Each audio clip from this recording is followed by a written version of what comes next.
ठीक है, चलिए जी, तो स्टार्ट करते हैं बिल्कुल जीरो से। देखिए मेरी स्क्रीन आपके सामने शेयर हो गई, नोटपैड आ गया आप लोगों के सामने? Yes sir.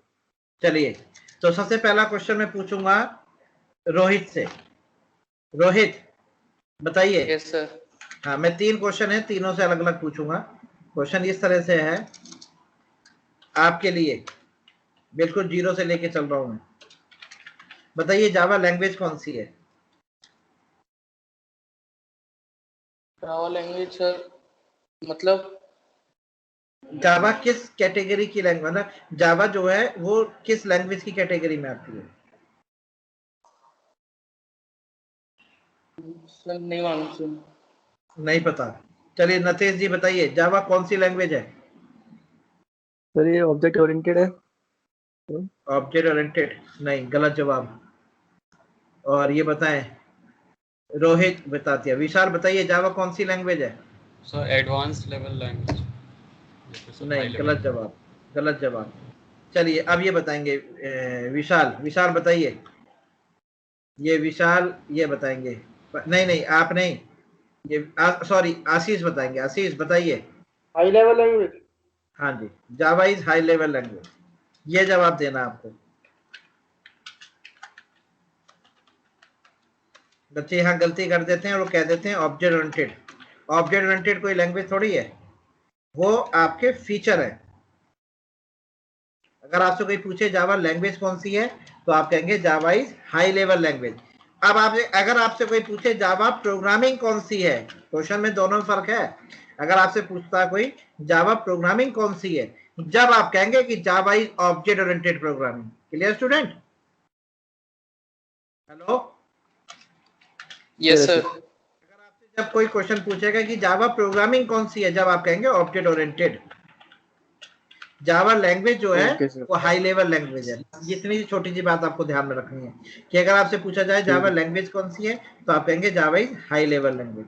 अगर आपसे पूछा जाए कि जावा में प्रोग्रामिंग कौन सी है, यानी जावा प्रोग्रामिंग कंसेप्ट कौन से यूज करती है, जब आप कहेंगे ऑब्जेक्ट ओरिएंटेड। Clear student? चलिए तीसरा क्वेश्चन है, जावा ट्रांसलेटर कौन सा यूज करती है? तो इसका जवाब देंगे पहले नतेश। बताइए जावा में कौन सा ट्रांसलेटर है Natesh? Sir no idea sir. No idea, कोई बात नहीं। अब विशाल बताएंगे। विशाल बताइए ट्रांसलेटर कौन सा है जावा में? सर नहीं पता। नहीं पता। चलिए अब ये रोहित आप बताइए। सर नहीं पता सर। नहीं पता। आशीष आप बताइए कौन सा ट्रांसलेटर यूज करती है Java? Compiler and interpreter. And interpreter both, Java में दोनों यूज होते हैं, कंपाइलर भी और इंटरप्रेटर भी। तो ये लैंग्वेज भी 3 तरह की होती हैं, एक होती है हाई लेवल लैंग्वेज, एक होती है middle level,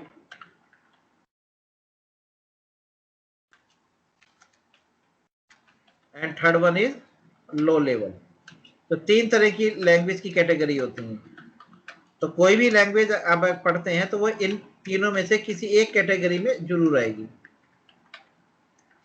high level language, middle level language और लो लेवल लैंग्वेज, ये 3 कैटेगरी होती है लैंग्वेज की। क्लियर? इसी तरह से आपकी प्रोग्रामिंग की भी 3 कैटेगरी होती है। सबसे पहले आती है स्ट्रक्चर बेस्ड लैंग्वेज। दूसरी आती है object based language, object based. और तीसरी आती है ऑब्जेक्ट ओरिएंटेड। इसी तरह कंपाइलर भी ट्रांसलेटर भी 3 आते हैं, कंपाइलर, इंटरप्रेटर और तीसरा है असेंबलर। ये है जी। तो अगर आपसे अब क्वेश्चन पूछे जाएंगे तो मैं यहां लिख देता हूं।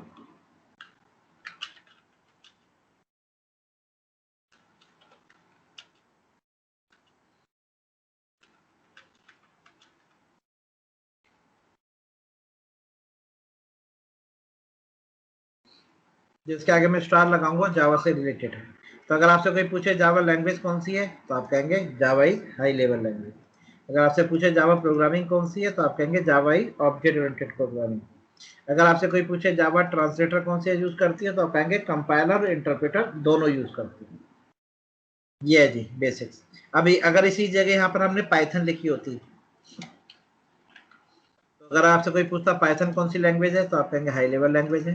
फिर पूछा पाइथन प्रोग्रामिंग कौन सी है, आप कहेंगे ऑब्जेक्ट ओरिएंटेड। फिर पूछेगा पाइथन में ट्रांसलेटर कौन सा है, इंटरप्रेटर। ट्रांसलेटर वहां पर इंटरप्रेटर है, कंपाइलर नहीं होता, वो इंटरप्रेटर होती है। अब यहीं आप अगर आपकी सी और सी प्लस प्लस लिख दी जाए, तो अगर आपसे कोई पूछे सी प्लस प्लस कौन सी है और सी प्लस प्लस कौन सी लैंग्वेज, पहले सी की बात करें, सी कौन सी लैंग्वेज है, तो आप कहेंगे मिडिल लेवल लैंग्वेज है। सी में प्रोग्रामिंग कौन सी है, स्ट्रक्चर बेस्ड। सी में ट्रांसलेटर कौन सा यूज होता है, केवल कंपाइलर। तो इस तरह से आपकी हर लैंग्वेज के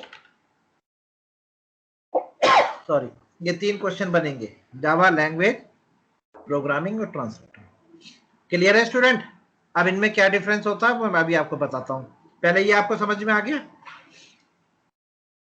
यस हेलो सर, स्टूडेंट, आगे सुनिए। ठीक है।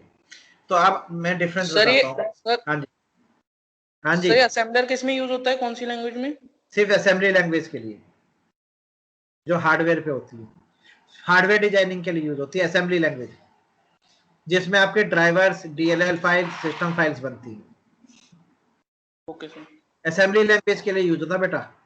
जैसे अभी समझाऊंगा ना लाइफ साइकिल है इनकी, जावा की लाइफ साइकिल और सी की लाइफ साइकिल जब बताऊंगा ना, उसमें बताऊंगा ये असेंबलर कब यूज होता है। ठीक है, ओके सर। चलिए। तो सबसे पहले बात करते हैं हम लैंग्वेज की। तो आप बता सकते हैं high level level, middle level level और लो लेवल में क्या डिफरेंस होता है?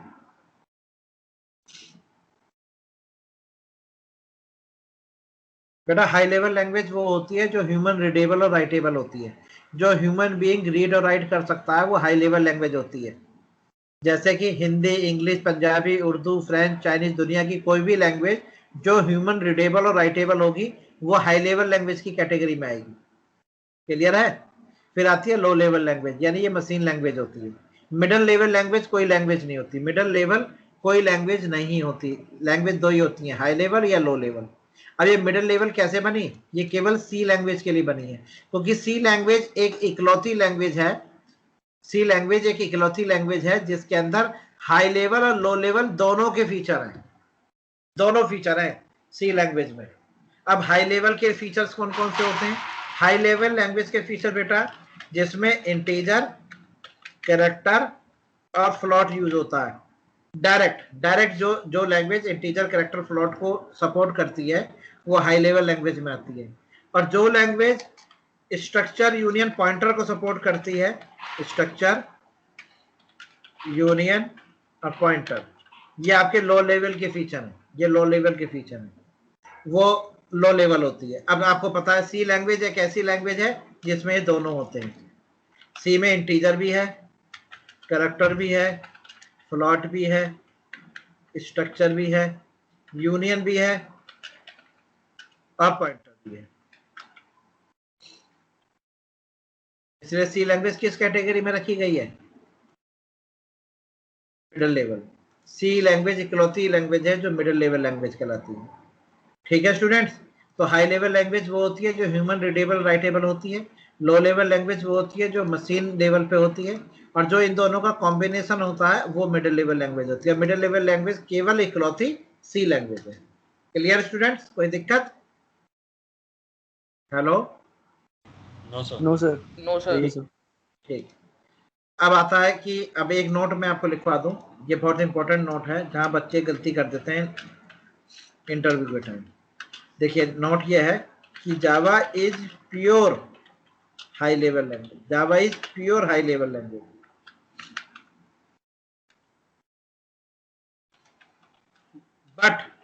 But nearly object oriented. Java pure object oriented नहीं है, नियरली ऑब्जेक्ट ओरिएंटेड है। बच्चा यहाँ पर गलती कर जाता है, वो कहता है कि Java is pure object oriented. नहीं, Java is nearly object oriented. ध्यान रखिएगा, प्योर जो कीवर्ड है वो हाई लेवल लैंग्वेज के साथ है। कि Java is pure high level language, Java is pure high level language but nearly object oriented, ये ध्यान रखना। और मैंने कई बार बच्चों को इंटरव्यूज में सुना है वो गलती से कह देते हैं कि Java is pure object oriented. नहीं, जावा प्योर ऑब्जेक्ट ओरिएंटेड नहीं है। प्योर ऑब्जेक्ट ओरिएंटेड जावा नहीं है, वो नियरली ऑब्जेक्ट ओरिएंटेड है। ऐसा क्यों है? क्योंकि जावा में प्रिमिटिव डेटा टाइप और ऑब्जेक्ट दोनों सपोर्ट होते हैं। तो उनको नियरली ऑब्जेक्ट ओरिएंटेड कहते हैं। मैं दोनों में डिफरेंस लिखवा देता हूँ कि प्योर ऑब्जेक्ट ओरिएंटेड किसे कहते हैं, nearly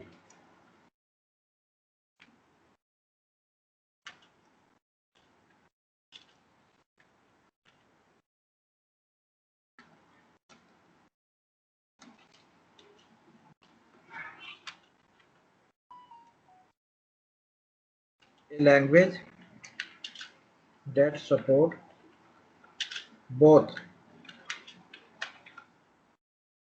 primitive and object type. A language that supports both primitive and object data type is known as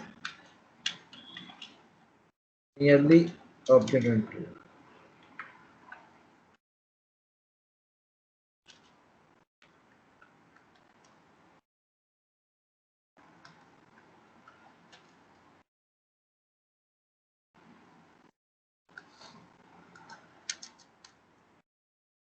Pure object oriented.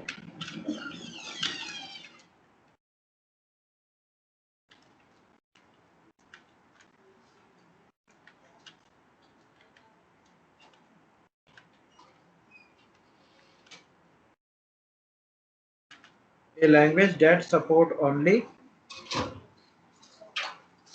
object data type.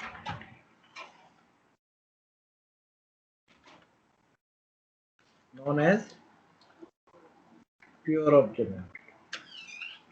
हाँ जी बताइए विशाल, बताइए दोनों में क्या डिफरेंस है। विशाल बताइए ऑब्जेक्ट ओरिएंटेड और नियरली ऑब्जेक्ट में क्या डिफरेंस है। So nearly objects which support both primitive and object data type. Okay. Also pure में language that supports only object data type. जो केवल ऑब्जेक्ट को सपोर्ट करती है, जिसमें केवल Yes. ऑब्जेक्ट होते हैं, प्रिमिटिव डेटा टाइप नहीं होते, वो Yes. प्योर ऑब्जेक्ट ओरिएंटेड होती है। और जिसमें प्रिमिटिव डेटा टाइप और ऑब्जेक्ट डेटा टाइप दोनों होते हैं वो नियरली ऑब्जेक्ट ओरिएंटेड होती है। तो जावा में दोनों होते हैं, इसलिए जावा नियरली ऑब्जेक्ट ओरिएंटेड होती है। Okay Yes sir. चलिए, तो ये दोनों में डिफरेंस था कि हाई लेवल लैंग्वेज और लो लेवल में क्या डिफरेंस होता है। और high level language pure object oriented है Java, Java is pure high level language but not pure object oriented, बस ये ध्यान रखिएगा। चलिए अब इन तीनों में डिफरेंस बता देते हैं, स्ट्रक्चर बेस्ड, ऑब्जेक्ट बेस्ड और ऑब्जेक्ट ओरिएंटेड में क्या डिफरेंस है। तो ये नोट्स मैं आपके लिए बना दे रहा हूँ और जब हमारी सेशन खत्म होगा तो ये मैं आपको पोस्ट कर दूंगा। ये मैं रोहित के नाम से सेव कर देता हूँ नोट पर। अब आपको दूसरा बताने जा रहा हूँ कि प्रोग्रामिंग में क्या डिफरेंस है।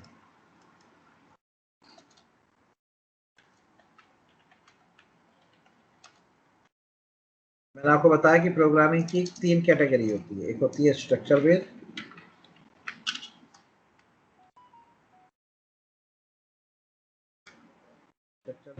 दूसरी होती है ऑब्जेक्ट बेस्ड और तीसरी होती है object oriented. Structure based programming, object based programming और ऑब्जेक्ट ओरिएंटेड प्रोग्रामिंग।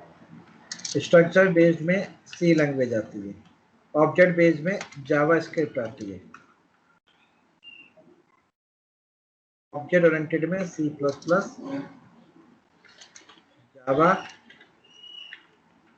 पाइथन और एक लैंग्वेज और है सी शार्प। या ये चारों लैंग्वेज ऑब्जेक्ट ओरिएंटेड हैं। ऑब्जेक्ट बेस्ड आपकी जावा स्क्रिप्ट है और एक और है JSP, Java server page, JSP भी ऑब्जेक्ट बेस्ड प्रोग्रामिंग, और सी लैंग्वेज स्ट्रक्चर बेस्ड। क्लियर है। चलिए अब इनको किस कैटेगरी पे रखा गया, कैटेगरी कैसे की गई, इनकी कैटेगराइज कैसे किया। एक होता है क्लास डेटा टाइप और एक होता है ऑब्जेक्ट। अब ध्यान से देखिएगा, जिस लैंग्वेज में क्लास नहीं होती और ऑब्जेक्ट भी नहीं होते वो होती है स्ट्रक्चर बेस्ड। जिस लैंग्वेज में क्लास नहीं होती लेकिन ऑब्जेक्ट होते हैं, डायरेक्ट ऑब्जेक्ट बनेंगे, वो होती है ऑब्जेक्ट बेस्ड। जिस लैंग्वेज में क्लास भी होती है और ऑब्जेक्ट भी होते हैं, वो होती है ऑब्जेक्ट ओरिएंटेड। समझ में आ गया students? Hello students. Yes sir, हाँ सर आ गया। हाँ, अगर आपसे कोई पूछे कि ऑब्जेक्ट बेस्ड प्रोग्रामिंग किसे कहते हैं, तो आप कहेंगे ऑब्जेक्ट बेस्ड प्रोग्रामिंग वो होती है जिसमें क्लास नहीं होती, केवल ऑब्जेक्ट होते हैं। आप डायरेक्ट ऑब्जेक्ट बनाएंगे, क्लास नहीं बनानी आपको। और ऑब्जेक्ट ओरिएंटेड वो होती है जिसमें क्लास और ऑब्जेक्ट दोनों बनाए जाते हैं। पहले क्लास बनाएंगे फिर ऑब्जेक्ट बनाएंगे। और स्ट्रक्चर बेस्ड में ना क्लास होती है ना वो होती है structure based. Example C language. और ऑब्जेक्ट बेस्ड का जावास्क्रिप्ट और जेएसपी। और ऑब्जेक्ट ओरिएंटेड के C plus plus, Java, Python और सी शार्प, ये सारी ऑब्जेक्ट ओरिएंटेड है। क्लियर? Yes sir. चलिए, यस सर। ये हो गया आपका नोट नंबर 2।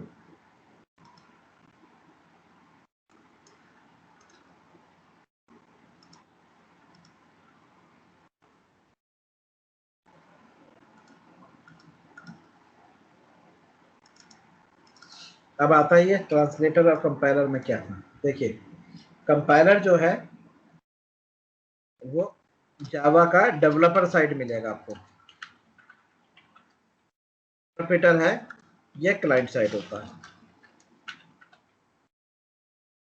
यानी कि जावा अपने प्रोग्राम की जो लाइफ साइकिल है उसको 2 पार्ट्स में डिवाइड करती है, एक डेवलपर साइड, एक क्लाइंट साइड। डेवलपर वो है जो प्रोग्राम को डेवलप कर रहा है, यानी जो सोर्स कोड लिख रहा है वो डेवलपर है। उसको चाहिए होता है जेडीके, जावा डेवलपमेंट किट। तो हमें जो कंपाइलर है, जो जावा का कंपाइलर है, वो हमें जेडीके में मिलता है। ओके। और जो हमारा इंटरप्रेटर है, इसको हम कहते हैं जेवीएम, जावा वर्चुअल मशीन। ये हमारा क्लाइंट साइड होता है। प्रोग्राम को रन करने के लिए आपको जेवीएम की जरूरत होती है। प्रोग्राम को सोर्स कोड से मशीन कोड में कन्वर्ट करने के लिए आपको जेडीके की जरूरत होती है। तो जेडीके जो है वो कंपाइलर है, जेवीएम जो है वो इंटरप्रेटर है। तो जेडीके का जो वर्क है वो है सोर्स कोड को मशीन कोड में कन्वर्ट करना, ये जेडीके का काम है। फिर मशीन कोड को रीड करके आउटपुट देना, वो जेवीएम का काम है। तो जेवीएम जो है वो हमारा क्लाइंट होता है और जेडीके जो है हमारा डेवलपर होता है। जेडी को जो है उसे कंपाइलर मिलेगा और इंटरप्रेटर जो है वो जेवीएम से मिलेगा। ठीक है स्टूडेंट्स?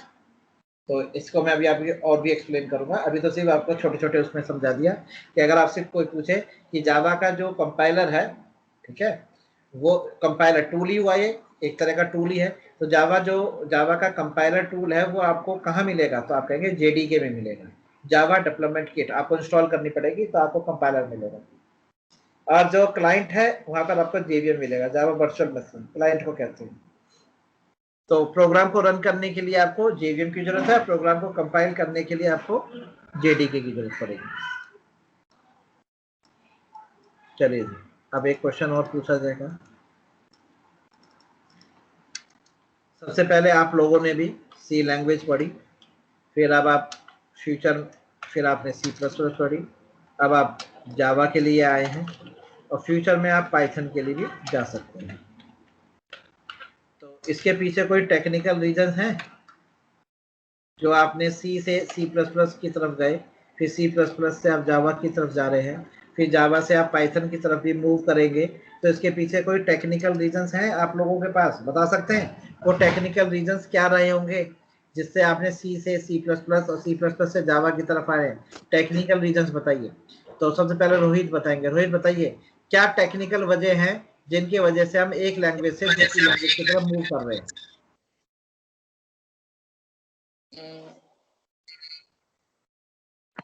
बताइए।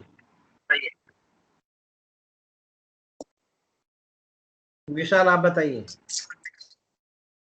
सर कुछ मतलब न्यू फीचर्स के लिए या फिर जैसे जैसे सर एडवांस में हम लोग सर जाते हैं तो उसके लिए अपने लैंग्वेज को स्विच करना पड़ता है। हाँ नहीं ठीक है, ये आपने सही कहा कि मैं नए फीचर्स मिलेंगे, एडवांस चीजें मिलेंगी, तो वो बताइए ना, वो पॉइंट्स बताइए ना, कौन कौन से पॉइंट्स हैं? हाँ जी, रोतेश सॉरी, क्या नाम है? नतेश। हाँ नतेश आप बताइए सर क्या वजह है सी और सी प्लस प्लस से हम जावा की तरफ जा रहे हैं, तो उसकी टेक्निकल वजह क्या है? सर अब वही है कि सर सी स्टार्टिंग मदर लैंग्वेज है इसलिए स्टार्ट करते हैं वहाँ से। नहीं बेटा, इसके मैं बता देता हूँ, आज मतलब आप लोगों को नहीं पता, चलिए मैं बता देता हूँ। देखिए सी से आप सी प्लस प्लस की तरफ गए, सी प्लस प्लस से आप जावा की तरफ जा रहे हैं। इसके पीछे सिर्फ 4 रीजन है। सबसे पहले है सिक्योरिटी। सिक्योरिटी की वजह से आप सी और सी प्लस प्लस को छोड़ के जावा की तरफ जा रहे हैं। क्यों? क्योंकि सी केस में सिक्योरिटी नील है, सी प्लस प्लस की केस में पार्शियली सिक्योर है, फुली सिक्योरिटी नहीं मिलेगी आपको, पार्शियल सिक्योर मिलेगा। जावा आपकी फुली सिक्योर है। अब ये आपको प्रैक्टिकल भी करके दिखाएंगे, ये भी फुली सिक्योर है। यानी कि आप जावा से पाइथन की तरफ सिक्योरिटी रीजन की वजह से मूव नहीं करेंगे। अगर मैं आपसे कहूँ कि जावा छोड़ के आप पाइथन की तरफ जाओ और वहां पे आपको सिक्योरिटी ज्यादा मिलेगी, तो ऐसी बात नहीं है। जावा और पाइथन फुली सिक्योर है। सी और सी प्लस प्लस में सिक्योरिटी नील थी, सी में बिल्कुल नील थी, सी प्लस प्लस में पार्शियली सिक्योर है, जावा फुली सिक्योर है और पाइथन भी फुली सिक्योर है। यानी कि मूव करने का पहला रीजन जो मिला वो मिली हमें सिक्योरिटी, कि हमें सी और सी प्लस प्लस के प्रोग्राम में सिक्योरिटी नहीं मिलेगी जो हमें जावा और पाइथन के प्रोग्राम में मिलेगी। इसलिए आप सी से और सी प्लस प्लस की तरफ आए, फिर सी प्लस प्लस से आप जावा की तरफ जा रहे हैं, लेकिन आप जावा से पाइथन की तरफ नहीं जाएंगे for the reason of security. Security की वजह से आप नहीं जाएंगे। चलिए, तो मैं इस वाले पॉइंट को प्रैक्टिकली अप्रोच में रख के दिखाते हैं। अभी आपको एक प्रोग्राम बनाते हैं सी सी प्लस प्लस जावा में, फिर हम उसको सिक्योरिटी के पॉइंट ऑफ व्यू से ध्यान में देंगे। ठीक है स्टूडेंट, चलिए देखते हैं। ये देखिए, बहुत ध्यान से देखिएगा, सिक्योरिटी रीजन बता रहा हूं। यही वजह होगी जावा को पढ़ने की 4 वजह हैं। 4 वजह, हम 4 वजह से हम सी सी प्लस प्लस को छोड़कर जावा की तरफ आए हैं, वो आपको देखने को मिल रही है अभी एक एक करके। तो देखिए, मैंने ये अपना सी का कंपाइलर ओपन कर लिया है, सी का आईडी है, ये सी की आईडी है जिसका मैं यूज करूंगा। तो देखिए, मैंने यहाँ पर एक न्यू फाइल खोली है, न्यू ओपन। स्क्रीन आपको नजर आ रही है students? Yes sir. Yes sir, आ रही है सर।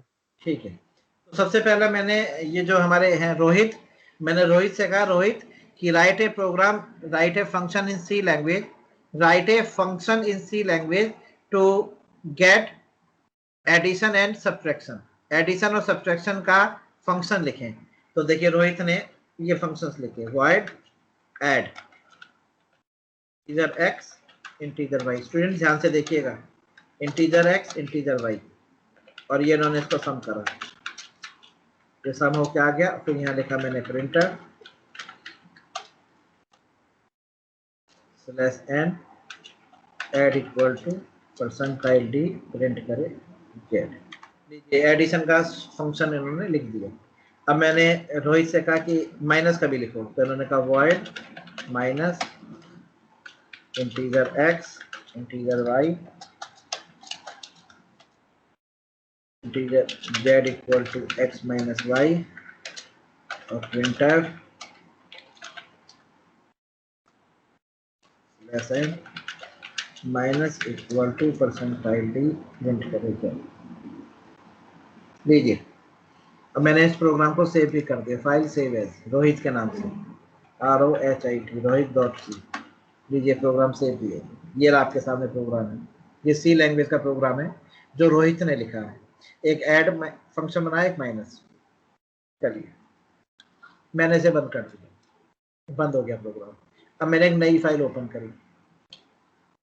अब मैंने इनसे क्या नाम है, विशाल से कहा, विशाल आप मल्टीप्लाई का फंक्शन लिखें, मल्टीप्लाई। तो मैंने कहा void multiply integer x integer Y integer Z equal to x into y और प्रिंटर ये लीजिए स्लैश एन मल्टीप्लाई लिख दिया। ये लिखा है प्रोग्राम सेव एज, ये लिखा है विशाल डॉट। अब मैंने विशाल से कहा कि आप अपना प्रोग्राम रन भी करें, आपको अपना प्रोग्राम रन भी करना है। तो उन्होंने वॉइड मेन लिख दिया। प्रोग्राम में मेन जब लिखा जाता है जब प्रोग्राम को रन करना होता है, जब आप रन करेंगे तो मेन लिखेंगे। क्लियर? क्योंकि मेन वो मेथड होता है जो कंपाइलर रीड करता है। और यहाँ पे इन्होंने मल्टीप्लाई को कॉल करा और 2 वैल्यू पास करी, 5, 4 और 6। एक 4 वैल्यू पास करी इन्होंने और एक 6। अब ये जो 4 है ये यहाँ से ट्रेवल करके x में पहुंचेगा और 6 y में पहुंचेगा और यहाँ हो जाएगा 4 6 24 सम हो जाएगा और ये आंसर z में प्रिंट हो जाएगा। चलिए रन करके देखें हम इसे। ये देखिए स्टूडेंट, देखिए आंसर आ रहा है मल्टीप्लाई, बिल्कुल सही। चलिए अब मैंने विशाल से कहा कि विशाल एक काम और करिए, ऐड और माइनस भी करके दिखाइए। मल्टीप्लाई तो आपने कर दिया, ऐड और माइनस भी करके दिखाइए, रन करिए। अब एक तो तरीका ये है कि विशाल अपना फंक्शन बना ले, ये देखिए बना लिया, ऐड और माइनस का फंक्शन बना ले, जैसे मल्टीप्लाई का बनाया ऐसे ऐड और माइनस बना ले। लेकिन विशाल को याद आया कि ये काम तो ऑलरेडी पहले रोहित कर चुका है, रोहित इस काम को पहले कर चुके हैं, ऐड और माइनस वो पहले बना चुके हैं। तो विशाल क्या काम करेगा, रोहित से ऐड और माइनस की डेफिनेशन बोरो करेगा। ठीक है, तो ये कंसेप्ट आपको पता ही, आप एडवांस लैंग्वेज में आपने पढ़े हैं जिसको कहते हैं हम इनहेरिटेंस। देखिए सी में इनहेरिटेंस होती नहीं, वो इसलिए नहीं होती क्योंकि यहाँ पे सिक्योरिटी निल है। विशाल रोहित की फाइल में से ऐड और माइनस को यूज कर लेगा विदाउट रोहित परमिशन, इसे कहते हैं सिक्योरिटी निल। यानी कि विशाल रोहित के फंक्शंस को अपने प्रोग्राम में यूज करेगा बिना किसी परमिशन के, और अगर रोहित को पता भी चल गया कि उसके फंक्शंस कहीं पे यूज हो रहे हैं तो वो उसको रेस्ट्रिक्ट भी नहीं कर सकते, रोक भी नहीं सकते, क्योंकि सी में सिक्योरिटी स्टेटमेंट होती ही नहीं, सी में सिक्योरिटी बिल्कुल निल है। अगर रोहित को पता भी चल गया कि उसका डाटा कहीं यूज हो रहा है तो भी वो कुछ नहीं कर सकते, क्योंकि सी में सिक्योरिटी होती ही नहीं। तो देखिए विशाल रोहित के फंक्शंस को कैसे यूज करेगा विदाउट रोहित परमिशन, रोहित से परमिशन लेने की जरूरत नहीं है। सिंपल क्या करेगा, देखो ऊपर लिखेगा, ध्यान से देखना, हैज इंक्लूड। आज तक आपने इंक्लूड इस तरह से लिखा होगा, ऐसे करके आप लिखते हो, स्टूडियो और फोनियो ऐसे लिखते हो। यहाँ पर आपकी बार ऐसे नहीं लिखना, आप डबल इन्वर्टिस कॉमर्स में लिखिएगा, हैज इंक्लूड डबल इन्वर्टिस कॉमर्स, और इनकी फाइल का पाथ दे दो pc bin, और देखो ये लिख दिया मैंने रोहित डॉट सी। जैसे मैंने लिखा ना यहाँ पे रोहित डॉट सी, तो रोहित की फाइल के जो कंटेंट है वो विशाल के अंदर आ गए बिना रोहित के परमिशन के। परमिशन की जरूरत नहीं रोहित से परमिशन लेने के लिए, वो डाटा आ गया आपके पास। अब आप उसे कॉल करके देखो, ये देखो ये कॉल करा मैंने ऐड और ये कॉल करा मैंने माइनस। अब ये डेफिनेशन रोहित के पास जाएगी और वहां से आंसर निकाल के लिए आएगी। देखिए ऐड करने के लिए भेजा 8 और 5, माइनस करने के लिए भेजा मैंने 9 और 3, और देखिए मैं प्रोग्राम को रन कर रहा हूँ, ये ध्यान से देखिए, और देखिए आउटपुट आ गया आपके सामने, ये आ गया ऐड और माइनस। अब देखिए ऐड माइनस कहाँ से होके आ रहे हैं, ये रोहित के फंक्शन से होके आ रहे हैं, रोहित को पता भी नहीं कि उसके फंक्शंस कहीं यूज हो रहे हैं। और रोहित को अगर पता भी चल गया तो भी रोहित इस चीज को रोक नहीं सकते, क्योंकि सी में सिक्योरिटी स्टेटमेंट होती नहीं कि हम वो स्टेटमेंट या उस कीवर्ड का यूज करें तो हमारा प्रोग्राम सिक्योर हो जाएगा, सी में नहीं होता। इसलिए सी को सिक्योरिटी के केस में निल रखा जाता है कि सी अनसिक्योर है। इसलिए जब हमारे वैल्यूएबल डाटा या कॉन्फिडेंशियल डाटा प्रोग्राम में रखा जाने लगा है ना पास्ट में, तो फिर ये दिक्कत आई थी। पास्ट की बात कर रहा हूँ, पास्ट में जब सी लैंग्वेज को लेकर सॉफ्टवेयर डेवलप किए गए और उसमें कोई कॉन्फिडेंशियल डाटा या प्राइवेट डाटा रखा गया, वो एक्सेसिबल हो गया आउटसाइड द प्रोग्राम, तो जिससे सिक्योरिटी नील हो गई। मतलब सिक्योरिटी है ही नहीं, नील की बात तो छोड़ो, सिक्योरिटी है ही नहीं। तो फिर C++ बनाई गई for the point of security. Hello students, इसमें आपने कोई नई चीज देखी स्टूडेंट्स? हेलो, हाँ सर। हाँ, इसमें आपने क्या देखा?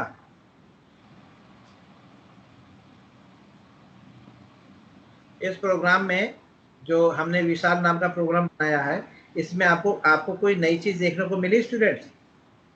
यस तो वो ये सर इंक्लूड किया गया हमने हाँ, दूसरे की आप फाइल से हाँ दूसरी फाइल का डाटा आपने यूज कर लिया है, yes, और अगर रोहित को पता भी चल गया तो भी रोहित कुछ नहीं कर पाएंगे। मेन बात तो ये है ना। अब देखिए मैं रोहित वाली स्टेटमेंट को खत्म कर दे रहा हूँ, ये देखिए इसे कहते हैं कमेंट। अब ये कमेंट हो गई, तो अब 2 एरर आएंगी, ऐड और माइनस, क्योंकि ऐड और माइनस विशाल में तो है नहीं। विशाल के अंदर, विशाल नाम की जो फाइल है उसके अंदर सिर्फ मल्टीप्लाई है, ऐड माइनस नहीं है। तो देखिए 2 एरर आएंगी, ये देखिए 2 एरर आ गए। वो कह रहा है कि ऐड और माइनस हमें नहीं मिले विशाल के अंदर, वो कह रहा है कि अनडिफाइंड सिंबल माइनस और ऐड नहीं मिले। तो ये आपको पता ही है क्यों नहीं मिले, क्योंकि ये विशाल में है ही नहीं, तो रोहित से थे। अब जब मैंने रोहित वाला पैकेज इंपोर्ट करा तो देखिए जब ये काम करने लगा, तो देखिए ये चीज है सिक्योरिटी। तो सी में सिक्योरिटी बिल्कुल नील होती है, होती नहीं। चलिए अब इस प्रोग्राम को हम C++ में ले जाते हैं। देखिए स्टूडेंट्स, अब रोहित ने क्या करा, रोहित ने अपना जो प्रोग्राम था सी लैंग्वेज का वो कन्वर्ट करा लिया C++ में, क्योंकि उन्होंने देखा कि बिना रोहित के परमिशन के रोहित का जो डाटा है वो हर जगह एक्सेसिबल है।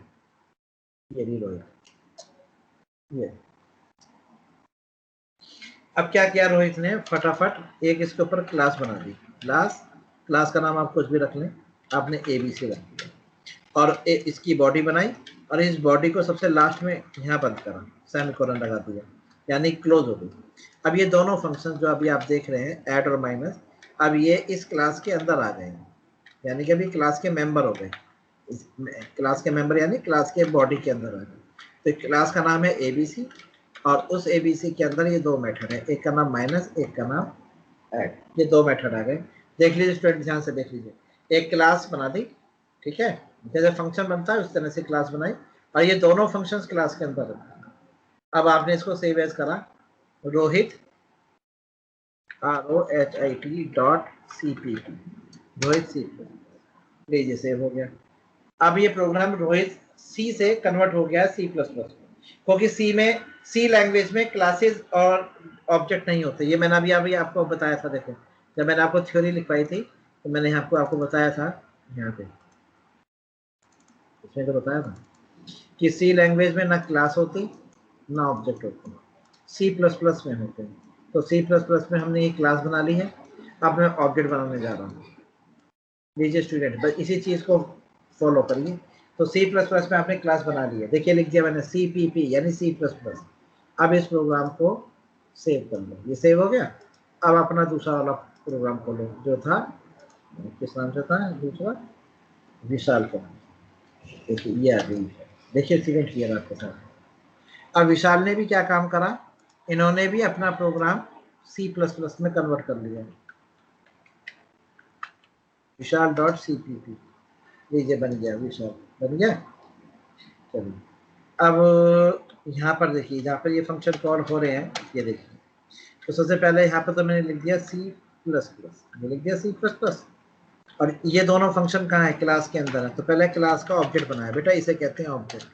ये क्लास का ऑब्जेक्ट है, ये क्लास है, ये ऑब्जेक्ट।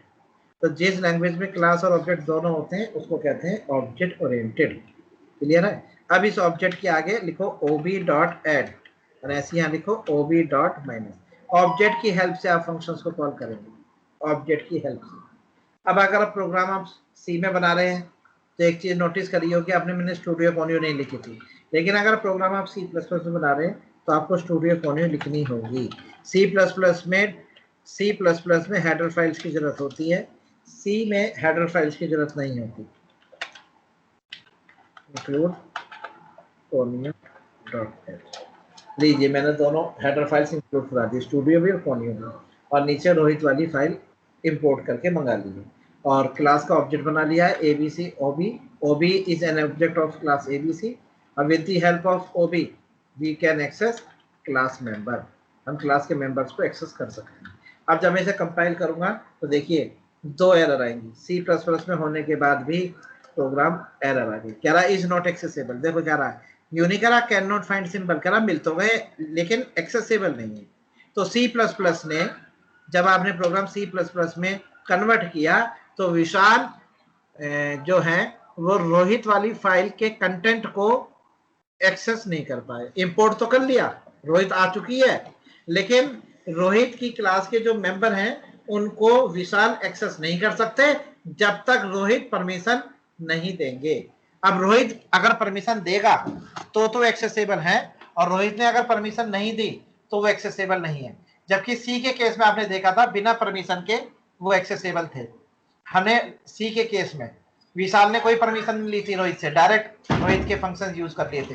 लेकिन C++ के केस में अगर रोहित परमिशन देंगे तभी विशाल उसको यूज कर पाएंगे, नहीं तो नहीं कर पाएंगे।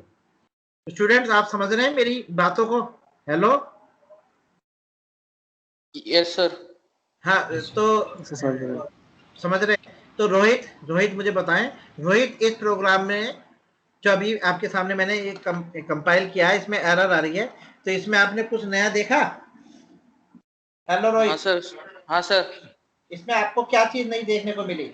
सर एक्सेस नहीं कर पा रहा है फाइल, जो दूसरी हाँ, फाइल है। बिल्कुल सही, आपने एक्सेसिबल नहीं है, जबकि सी के केस में हो गई थी, है ना? Yes sir. चलिए, तो अब जब रोहित परमिशन देंगे, रोहित ने अगर परमिशन दी तो विशाल एक्सेस कर सकते हैं, और अगर रोहित ने परमिशन नहीं दी तो नहीं कर पाएंगे।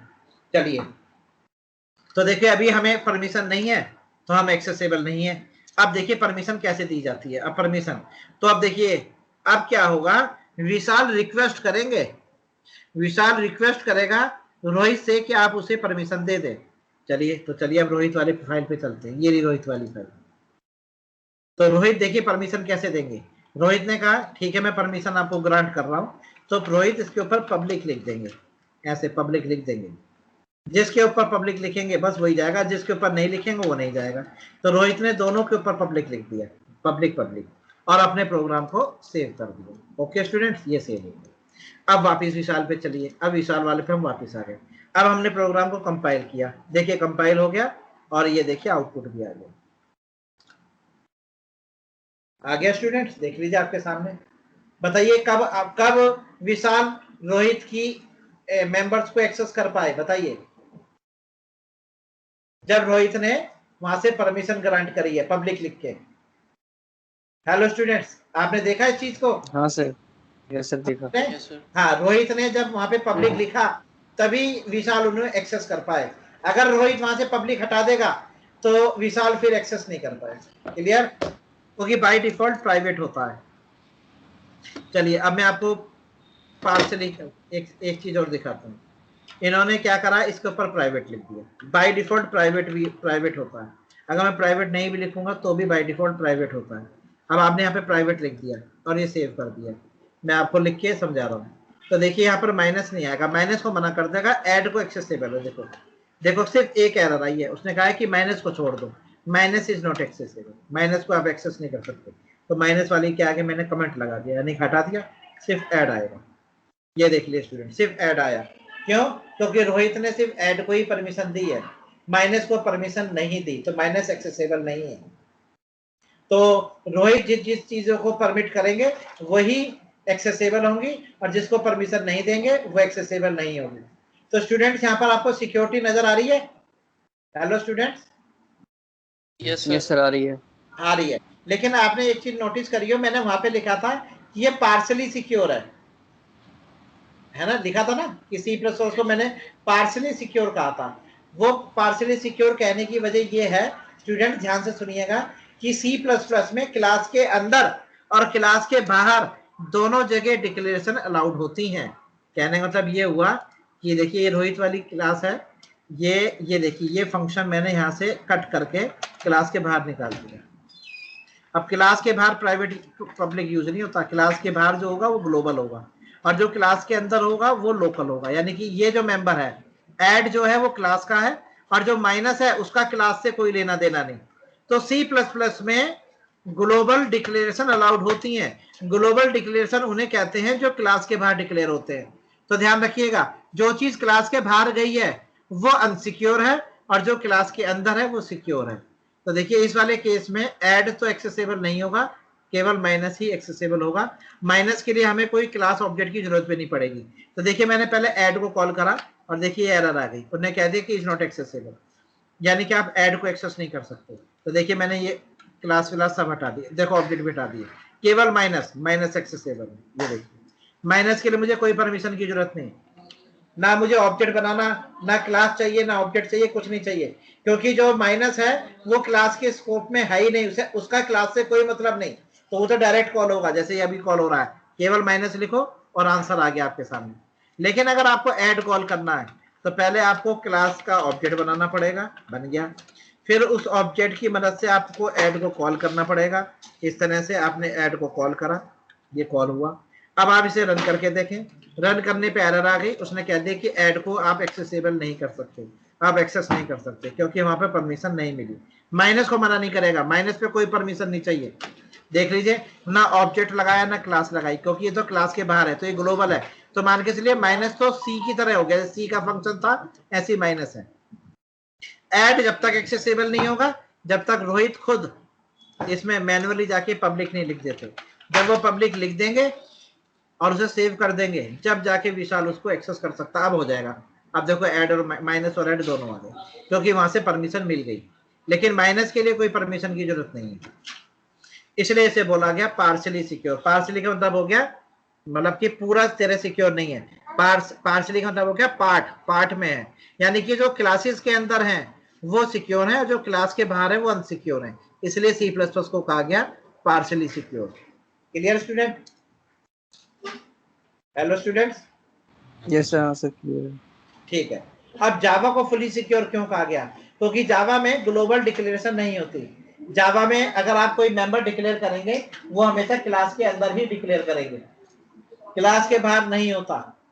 क्लास के बाहर आप जावा में कोई भी चीज डिक्लेयर नहीं कर सकते। Everything will be inside the class, सारी की सारी क्लासेस के अंदर होंगी। और सी प्लस प्लस में क्लास के बाहर होते हैं।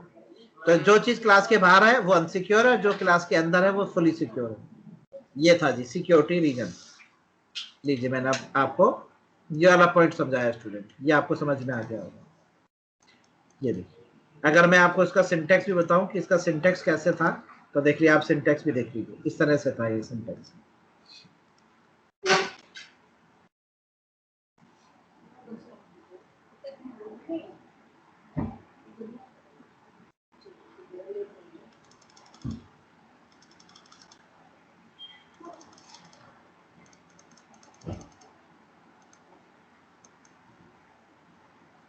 ये ना, और ये देखिए सी प्लस प्लस।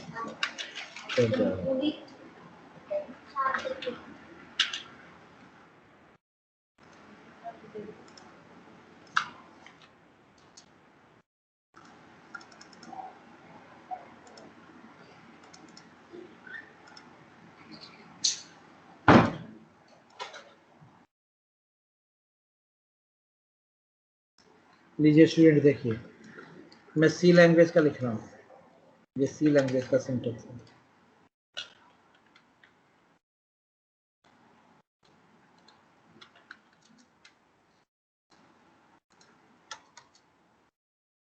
अगर आप सी लैंग्वेज में प्रोग्राम लिख रहे हैं यानी टाइप कर रहे हैं, तो आप सबसे पहले हेडर फाइल लगाते हैं, हैश इंक्लूड tonio.h और हैश इंक्लूड studio.h। पहले आप ये दोनों हेडर फाइल्स अपने इंक्लूड कराते हैं, स्टूडियो टोनियो। फिर आप फंक्शंस लिखते हैं, void add integer x integer y, ये आपने कोडिंग लिखनी है। फिर लिखा आपने void माइनस इंटीजर x और इंटीजर y, फिर ये आपने इसका कोड लिखा। अब आप यहाँ लिख रहे हैं void main, और मेन के अंदर आपने ऐड को कॉल किया और माइनस को कॉल किया, ऐड की वैल्यू पास करी और ये माइनस की वैल्यू पास करी।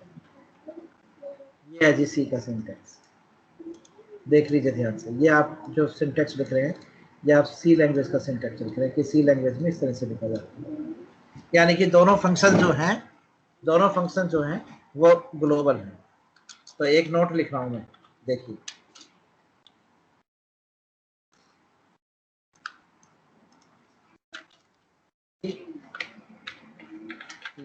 लैंग्वेज में फंक्शंस, इन लैंग्वेज में फंक्शंस हमेशा ग्लोबली डिक्लेयर्ड होते हैं। सी लैंग्वेज में फंक्शंस हमेशा ग्लोबली डिक्लेयर्ड होते हैं,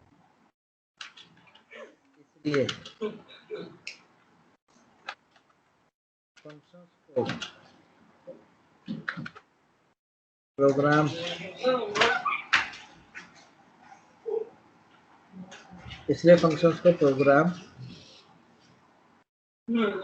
के आउटसाइड यूज किया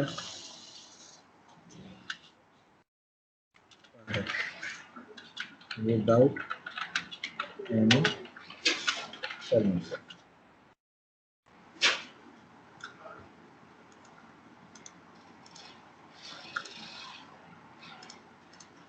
हेलो स्टूडेंट्स। हाँ जी रोहित जी, रोहित जी जो मैंने नीचे नोट लिखा है जरा आप पढ़ेंगे से क्या लिखा है मैंने नोट? सी लैंग्वेज में फंक्शंस हमेशा ग्लोबली डिक्लेयर होते हैं, इसलिए फंक्शंस को प्रोग्राम के आउटसाइड यूज किया जा सकता है विदाउट एनी परमिशन। इसलिए सिक्योरिटी नील है। अब आप समझ गए कि सी लैंग्वेज में फंक्शंस जो हैं वो हमेशा ग्लोबल होते हैं, हमेशा ग्लोबल होंगे, इसलिए फंक्शंस को प्रोग्राम के आउटसाइड यूज किया जा सकता है विदाउट एनी परमिशन, बिना किसी परमिशन के। आप ये प्रोग्राम, आपने जो प्रोग्राम बनाया ये आपका एक पूरा प्रोग्राम है, ठीक है, इसको आप कोई नाम देकर सेव करेंगे, जैसे आपने रोहित डॉट सी से सेव कर दिया, तो आप रोहित वाली फाइल में से, प्रोग्राम में से इन फंक्शंस को, इस वाले फंक्शन को, इस वाले फंक्शन को आप कहीं भी यूज कर सकते हैं। क्यों? क्योंकि यहाँ पर आप कोई सिक्योरिटी नहीं है, आपको किसी की परमिशन की जरूरत नहीं है। बस आप रोहित वाली फाइल को इंक्लूड कराएं और उसके अंदर के कंटेंट को यूज करें। आप मेन भी यूज कर सकते हो रोहित का मेन यूज कर लो, माइनस यूज कर लो, ऐड यूज कर लो, कुछ भी यूज कर लो, कोई दिक्कत वाली बात नहीं। क्लियर हो गया स्टूडेंट? समझ में आ गया आपके? तो ये चीज थी, इसलिए यहाँ पे लिखा गया है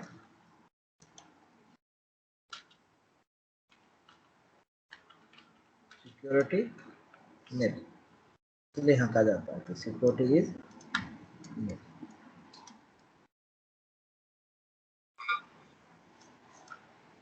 चलिए यहाँ पर मैंने थोड़ा सा अलग से करके देखिए, सिक्योरिटी नेट, इसलिए कहा जाता है कि सिक्योरिटी नेट है।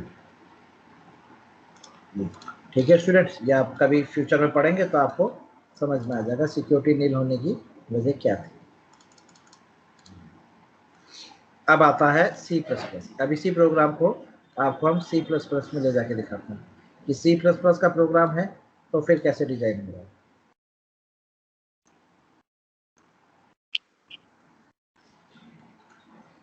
Ctrl+C Ctrl+V, ये देखिए अब यही प्रोग्राम मैंने C++ में लिखा, सेम प्रोग्राम, लेकिन वहाँ पर क्या होगा, वहाँ पर जो ये फंक्शंस हैं ये डायरेक्ट नहीं रखे जाएंगे, यहाँ पर क्लास में करके रखे जाएंगे, क्लास ABC। और ये देखिए अब इस क्लास के अंदर केवल ऐड है, और ऐड को मैंने माइनस को क्लास के बाहर लिखा है। आप देखिए नोट करिए इस चीज को कि सिर्फ क्लास के अंदर ऐड फंक्शन क्या है, माइनस जो है क्लास के बाहर है। ठीक है, तो अब नोट लिख रहा हूँ, C++ लैंग्वेज में functions globally and locally within a class declare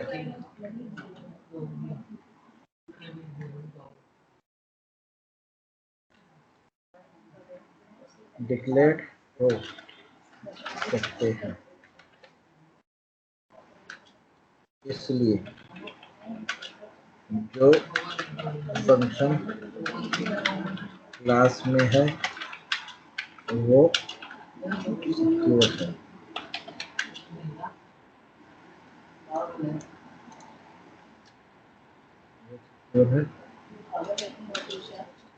और जो फंक्शन क्लास के बाहर है वो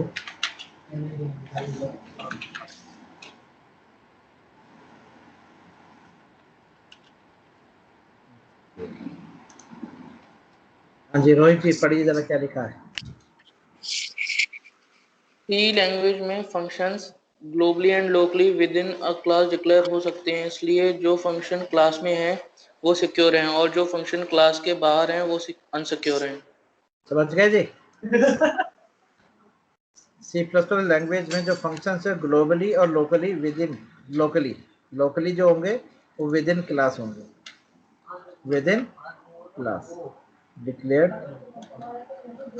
हो सकते हैं, इसलिए जो फंक्शंस क्लास में है वो सिक्योर है और जो फंक्शंस क्लास के बाहर है वो अनसिक्योर है, इसलिए इसको क्या कहा गया, पार्शियली सिक्योर।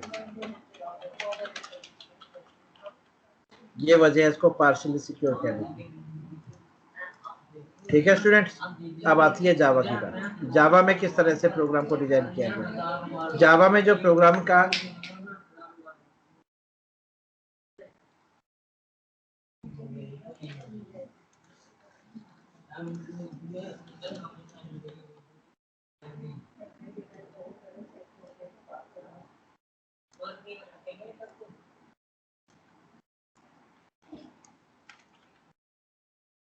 अब जावा लैंग्वेज की बात करें तो देखिए जावा लैंग्वेज में ये जो क्लास है इसके अंदर ही सब कुछ होगा, यहाँ तक कि मेन मेथड आपका जो मेन फंक्शन भी है ये भी क्लास के अंदर ही डिक्लेयर होगा।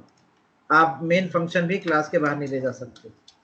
ये लीजिए, ये है जावा की क्लास, ये देख लीजिए जावा की क्लास में, देख लीजिए जावा की क्लास कैसे है।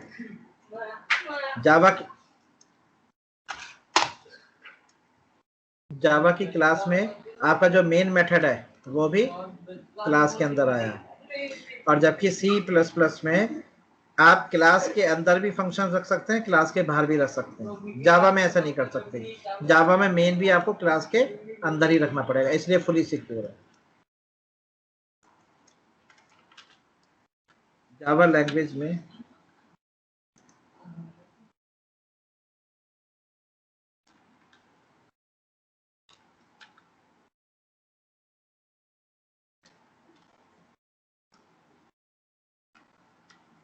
होते हैं, इसलिए जो फंक्शन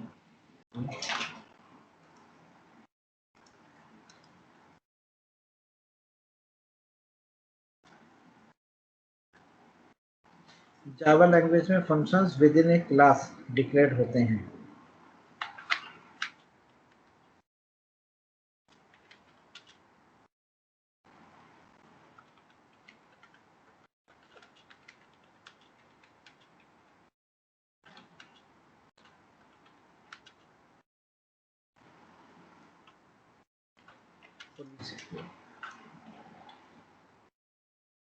हाँ जी रोहित पढ़िए क्या लिखा है, जावा का पढ़िए। जावा लैंग्वेज में functions with in a class declare होते हैं, इसलिए क्लास के बाहर डिक्लेरेशन नहीं हो सकती, इसलिए फुल्ली सिक्योर। याद रहेगा सब कुछ। तो अगर आपसे कोई पूछे कि सी लैंग्वेज को पार्शियल सी लैंग्वेज सिक्योरिटी के केस में नील क्यों है, तो क्या जवाब देंगे बताइए, बताइए स्टूडेंट। क्योंकि इसमें ग्लोबली डिक्लेयर होता है।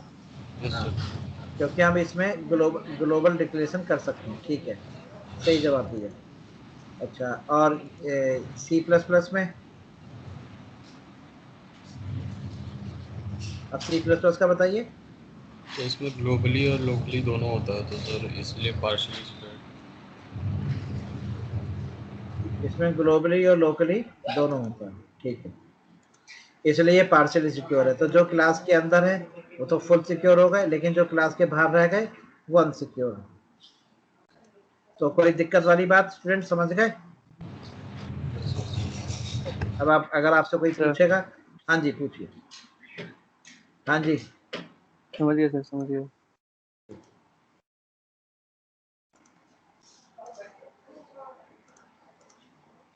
मैं सेव कर दे रहा हूँ। ये है, ये जावा का ये तीन है, ये सिंटैक्स इस तरह से लिखते हैं।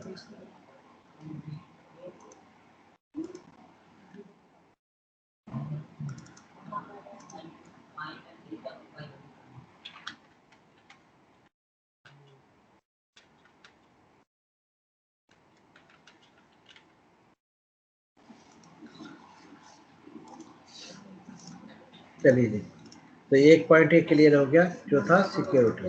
चलिए अब दूसरा पॉइंट आता है। दूसरा पॉइंट है मेमोरी मैनेजमेंट। मेमोरी मैनेजमेंट की वजह से हम सी से C++, से जावा, जावा से पाइथन की तरफ गए। तो मेमोरी मैनेजमेंट किसे कहते हैं बताइए, कितने तरह का मेमोरी मैनेजमेंट होता है स्टूडेंट बताइए। प्रोग्राम में जब आप कोई प्रोग्राम लिखते हैं तो उसमें आप वेरिएबल डिक्लेयर करते हैं, उन वेरिएबल्स का जो मेमोरी मैनेजमेंट है वो सी में किस तरह से था, जावा में किस तरह से है और पाइथन में किस तरह से है, बताइए बताइए students.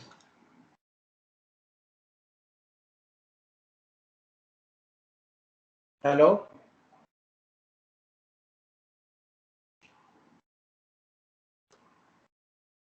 Hello yes yes sir. Sir. बताइए जी किस तरह से होता है मेमोरी मैनेजमेंट। जावा का छोड़िए, मैं जावा से नहीं पूछ रहा, आपने सी और सी प्लस प्लस तो पढ़ रखी है, तो बताइए मेमोरी मैनेजमेंट सी में और सी प्लस प्लस में किस तरह से था। सही याद नहीं आ रहा। सी और सी प्लस प्लस में कंपाइल टाइम पे होता है, कंपाइल टाइम यानी कि जब आप प्रोग्राम को कंपाइल करते हैं उसी टाइम आपने अपने प्रोग्राम्स में जो वेरिएबल डिक्लेयर करे हैं उनको मेमोरी दे दी जाती है, मतलब उनको मेमोरी असाइन कर दी जाती है कि कौन कितनी बाइट जगह लेगा मेमोरी में। जावा में और पाइथन में ये डायनेमिक होती है, तो ये रन टाइम पर होगी। अब ये रन टाइम और कंपाइल टाइम क्या होता है ये भी आपको बताते हैं। तो पहले से ये समझिए, अगर आपसे कोई पूछे कि सी और सी प्लस प्लस में मेमोरी मैनेजमेंट कब होता है तो आप कहेंगे कंपाइल टाइम पे, और जावा और पाइथन में रन टाइम पे होता है। अब कंपाइल टाइम किसे कहते हैं, compile time memory management static declaration को कहते हैं, जो स्टैटिक होता है, ये भी स्टैटिक है, जावा में डायनेमिक है और पाइथन में भी डायनामिक है।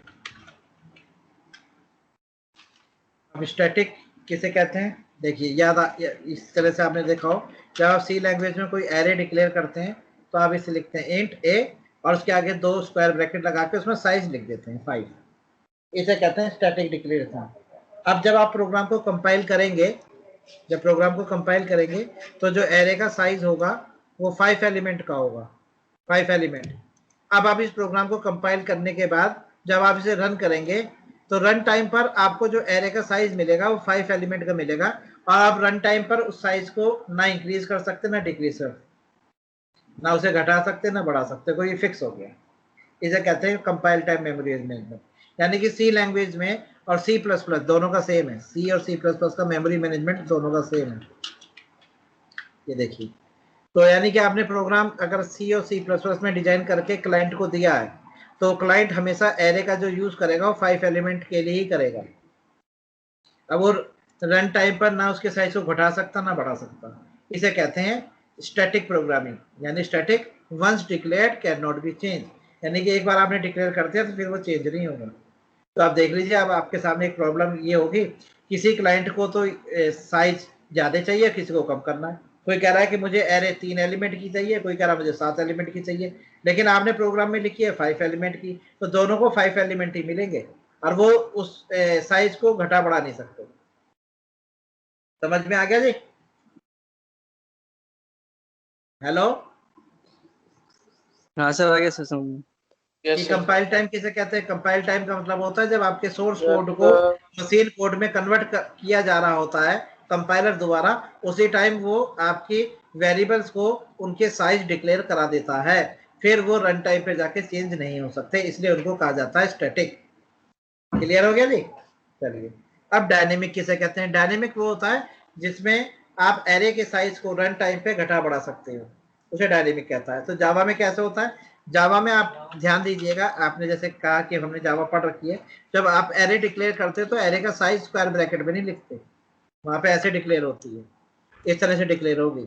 अब रन टाइम पर जब हम इस सॉफ्टवेयर को, जावा के सॉफ्टवेयर को किसी कस्टमर को देंगे तो रन टाइम पर कस्टमर अपनी मर्जी की यहाँ पे साइज रख सकता है, 8 भी रख सकता है, 6 भी रख सकता है, 9 भी रख सकता है, 50 भी रख सकता है, कुछ भी रख सकता है, क्योंकि जावा में डिक्लेयर करते समय एरे का साइज नहीं दिया जाता, उसे खाली छोड़ दिया जाता है। अब ये रन टाइम पर साइज लेगा और यहाँ पर कंपाइल टाइम पे साइज ले लिया, तो कंपाइल टाइम का मतलब हो गया कि डेवलपर ने ही साइज सेट कर दिया।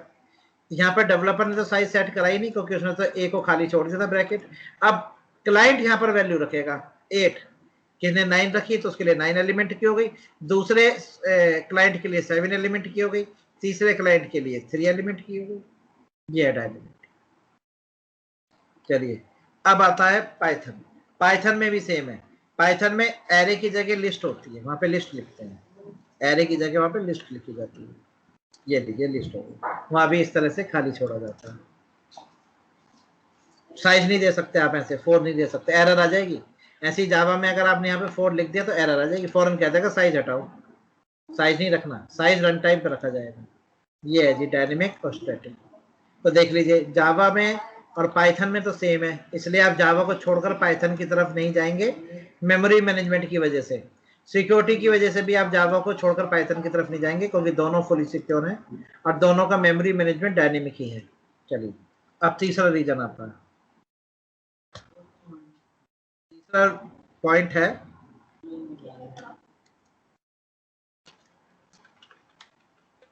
Operating system. सी लैंग्वेज जो है वो ऑपरेटिंग सिस्टम पे डिपेंडेंट होती है। अभी बताता हूँ ये डिपेंडेंट क्या है। सी प्लस प्लस भी डिपेंडेंट होती है, जावा इंडिपेंडेंट है, पाइथन भी इंडिपेंडेंट है। अब बात आती है डिपेंडेंट और इंडिपेंडेंट क्या चीज है, तो सुनिएगा। सी लैंग्वेज और सी प्लस प्लस लैंग्वेज में बनाया गया प्रोग्राम जिस ऑपरेटिंग सिस्टम पर कंपाइल किया जाता है, ठीक है, कंपाइल किया यानी कि उसके सोर्स कोड को मशीन कोड में जब कन्वर्ट किया जाता है, मान के चलिए आपके पास ऑपरेटिंग सिस्टम विंडोज है और विंडोज पे आप कंपाइल कर रहे हैं, तो क्लाइंट क्या भी विंडोज होनी चाहिए तभी वो वहां चलेगा।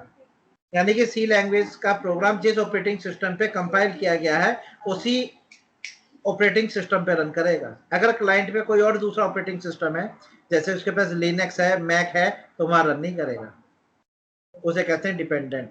और जावा और पाइथन का प्रोग्राम किसी भी ऑपरेटिंग सिस्टम पर डिजाइन करो और किसी पे ले जाके रन करो, उसे कहते हैं इंडिपेंडेंट। देखिए समझाता हूँ, इस तरह से देखिए, ये हमारे डेवलपर है, ये डेवलपर है हमारे,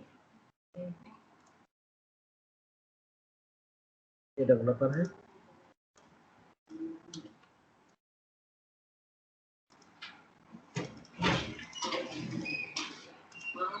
ये डेवलपर अपने यहाँ जो ऑपरेटिंग सिस्टम यूज कर रहे हैं, ये जो डेवलपर है, डेवलपर यानी सॉफ्टवेयर इंजीनियर,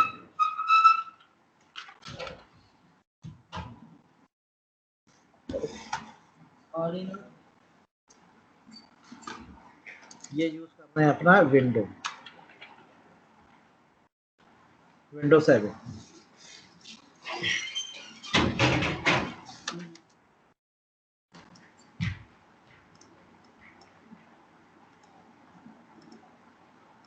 ये डेवलपर है और इसका ऑपरेटिंग सिस्टम है विंडोज 7 और ये यूज कर रहे हैं सी एंड सी प्लस प्लस, सी और सी प्लस प्लस का यूज करा है, ऑपरेटिंग सिस्टम यूज करा है इन्होंने विंडोज 7 और लैंग्वेज यूज कर रहे हैं यानी कंपाइलर यूज कर रहे हैं सी प्लस प्लस का, ठीक है। और इन्होंने इस सी और सी प्लस प्लस का यूज करके एक सोर्स कोड लिखा है add.c, ये आपका प्रोग्राम है, ये सोर्स कोड है, ठीक है स्टूडेंट। तो सी प्लस प्लस का यूज करके एक सोर्स कोड लिखा गया है add.c, ये फाइल का नाम हो गया add.c, ये हमारा ही सोर्स फाइल है, इसे कहेंगे हम एस सोर्स फाइल। तो ये आपका सोर्स कोड हो गया, इसे कहेंगे सोर्स कोड। सोर्स कोड वो होता है जिसमें जो डेवलपर द्वारा लिखा जाता है उसे सोर्स कोड कहा जाता है, तो ये हमारा सोर्स कोड है और इस सोर्स कोड को add.c के नाम से सेव किया गया, ठीक है स्टूडेंट। चलिए ये हमारी सोर्स फाइल है। अब इस सोर्स कोड को आप कंपाइलर को दोगे, इसे कंपाइलर को दो, कंपाइलर से मशीन में, तो आपने ये सोर्स कोड दे दिया कंपाइलर को, ये देखिए अब मैं कंपाइलर बनाने जा रहा हूँ, ये सोर्स कोड गया हमारे कंपाइलर के पास।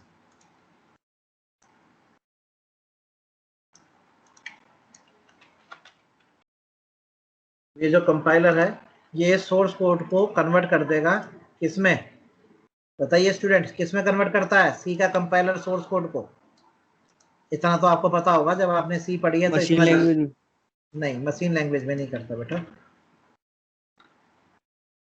सोर्स को ये बना के देगा इसकी EXE फाइल बेटा, क्या बनाएगा EXE, तो कंपाइलर जो है ये इसकी EXE फाइल बना देगा,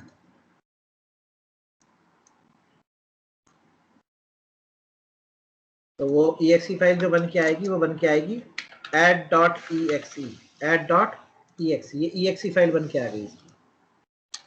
अब ये EXE फाइल जो है ये डिस्ट्रीब्यूट की जाएंगी क्लाइंट्स को, ये क्लाइंट्स को दी जाएंगी EXE फाइल। अब ये हमारे क्लाइंट हैं जो हमसे सॉफ्टवेयर खरीदने आए हैं। एक ये पहला क्लाइंट नंबर 1, ये क्लाइंट 1 है और ये यूज कर रहा है अपने यहाँ window operating system, Windows use कर रहा है ये क्लाइंट।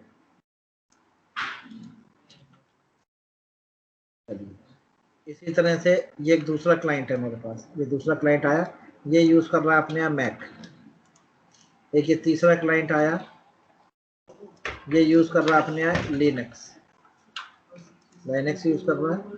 और एक ये फोर्थ आया, ये यूज कर रहा है अपने यहाँ सोलारिस। ये आ गए आपके अलग अलग क्लाइंट नंबर 1, क्लाइंट नंबर 2,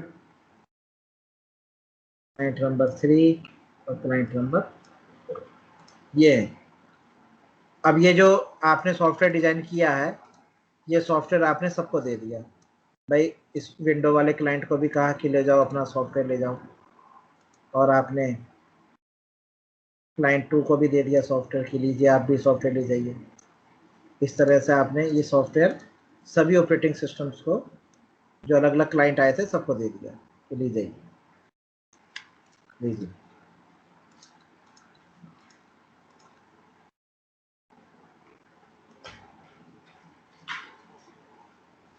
लीजिए सभी क्लाइंट्स को आपने सॉफ्टवेयर दे दिया।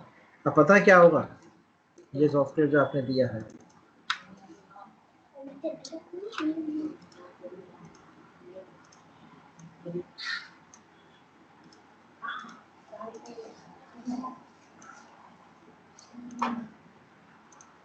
ये काम नहीं करेगा।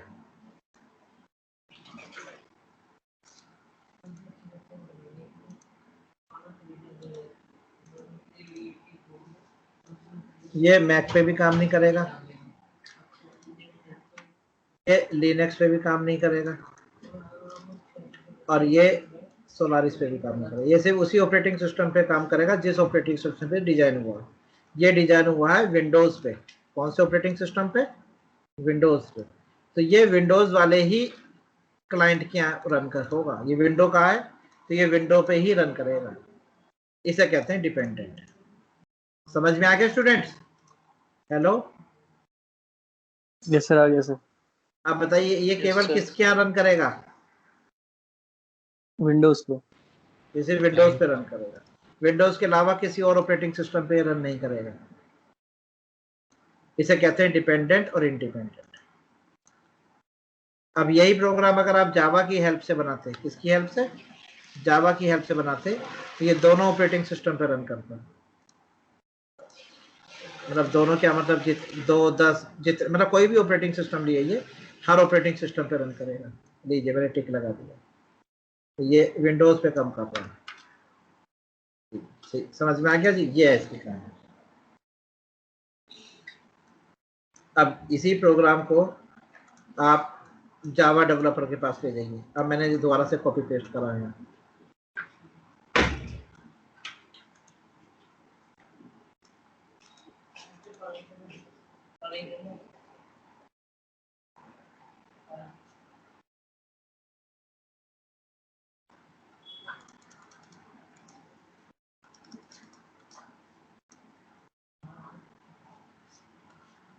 लीजिए, अब ये जो डेवलपर है ये जावा का डेवलपर है।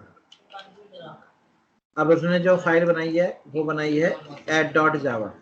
अब इस सोर्स फाइल को उसने कंपाइलर को दिया। कंपाइलर यहाँ पर exe फाइल नहीं बनाता, यहाँ बनाता है क्लास फाइल।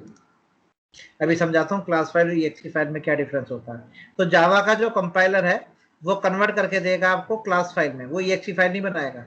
अब आप ये जो क्लास फाइल है, exe फाइल नहीं, क्लास फाइल जो है वो हर क्लाइंट को दीजिए। अब ये हर क्लाइंट के यहाँ जाके रन होगा, ये सभी क्लाइंट्स के यहाँ जाके रन हो जाएगा।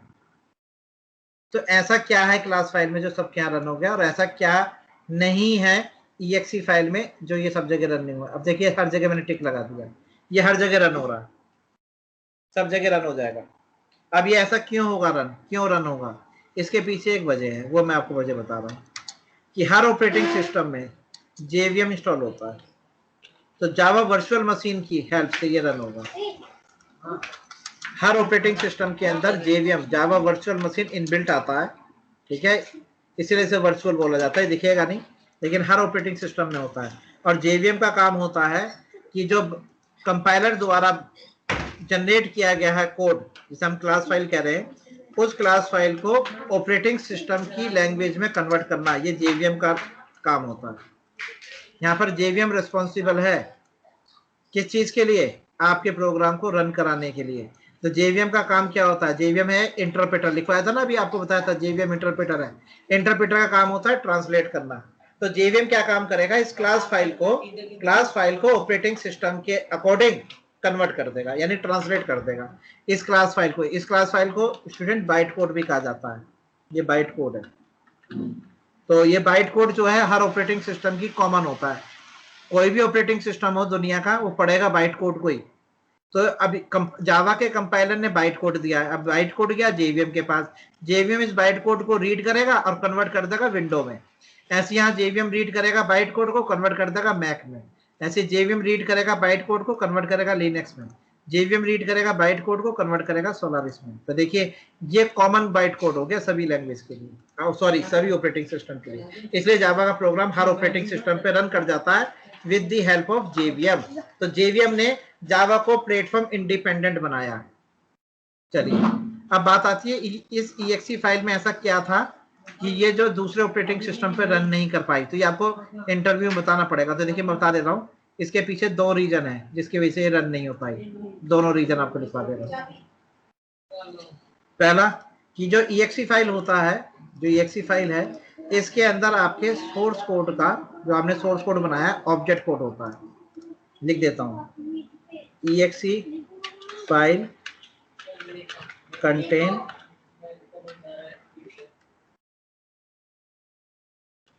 Object code. EXE file contain object code, यानी कि अगर आपसे पूछे कि EXE फाइल में क्या होता है, तो आप कहेंगे EXE फाइल में ऑब्जेक्ट कोड होता है। क्या होता है? Object code. पहली बात। चलिए, एक तो ऑब्जेक्ट कोड कंटेन करती है ये। दूसरी वजह है कि इसके अंदर जिस ऑपरेटिंग सिस्टम पे कंपाइल किया गया है, यानी ये प्रोग्राम जिस ऑपरेटिंग सिस्टम पे हमने कंपाइल किया है उसकी इंफॉर्मेशन होती है। EXE file contain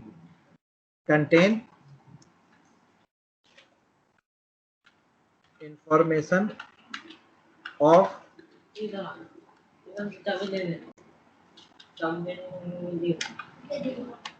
operating system. EXE file contain information of operating system. जिस ऑपरेटिंग सिस्टम पर ये EXE फाइल जनरेट हुई है, यानी कि जिस ऑपरेटिंग सिस्टम की हेल्प से EXE फाइल बनी है, उसकी इंफॉर्मेशन भी इसके अंदर होती है। तो कहने का मतलब यहाँ हुआ कि यहाँ पर इस EXE के अंदर यहाँ लिख दिया गया है विंडो, यानी कि विंडो ऑपरेटिंग सिस्टम पे जनरेट हुई है। तो बस अब ये विंडो वाले के ही रन करेगी। EXE फाइल के पास 2 इंफॉर्मेशन होती है। पहली सोर्स कोड का ऑब्जेक्ट कोड प्लस उस ऑपरेटिंग सिस्टम की इंफॉर्मेशन जिसपे जनरेट हुई है। ये दोनों चीज EXE फाइल में अंदर बिल्ट होती है। तो देखिए ये जो यहाँ पे लिख दिया ना विंडो, अब बस इसकी लिखने की वजह से सारी गड़बड़ हो गई। तो ये विंडो वाले क्या तो रन करेगी, बाकी क्या रन नहीं करेगी। अब आप बात करें क्लास फाइल में कि क्लास फाइल में ऐसा क्या होता है। अब क्लास फाइल की भी सुनिए। जो क्लास फाइल है ये बाइट कोड कंटेन करती है, ये करती है बाइट कोड। देखिए मैं इसमें यहाँ पे इसके बारे में भी लिख रहा हूँ, ये रहा बाइट कोड। वैसे मैंने वहां लिख ही दिया कि बाइट कोड होता है। तो यहाँ पर लिखो पहले class file contain byte code, यानी कि यहाँ पर ऑब्जेक्ट कोड नहीं होता, बाइट कोड होता है। दूसरा, इसके अंदर ऑपरेटिंग सिस्टम की इंफॉर्मेशन नहीं होती। बाइट कोड ऑपरेटिंग सिस्टम की इंफॉर्मेशन अपने अंदर स्टोर नहीं करता, वो काम जेवीएम को दे रखा कि जेवीएम करेगा इस काम। तो देखिए मैंने यहाँ पर भी बाइट कोड के साथ एक एरो लगा के दूसरी चीज लिख दी कि class file does not contain information of operating system. लीजिए ये डज नॉट कंटेन, ये कंटेन नहीं करती। अब आगे समझ में। तो क्लास फाइल के अंदर केवल बाइट कोड होता है, ऑपरेटिंग सिस्टम की इंफॉर्मेशन नहीं होती। इसलिए ये न्यूट्रल कोड हो गया, इसलिए हर ऑपरेटिंग सिस्टम को दिया जाएगा, फिर वहां पर जो JVM इनबिल्ट है वो उसे कन्वर्ट कर देगा। स्टूडेंट समझ में आ गया दोनों का? हेलो स्टूडेंट्स, डिपेंडेंट इंडिपेंडेंट समझ में आ Yes, गया sir. आपको? Yes sir. Yes, sir. ये हो गया डिपेंडेंट एंड इंडिपेंडेंट।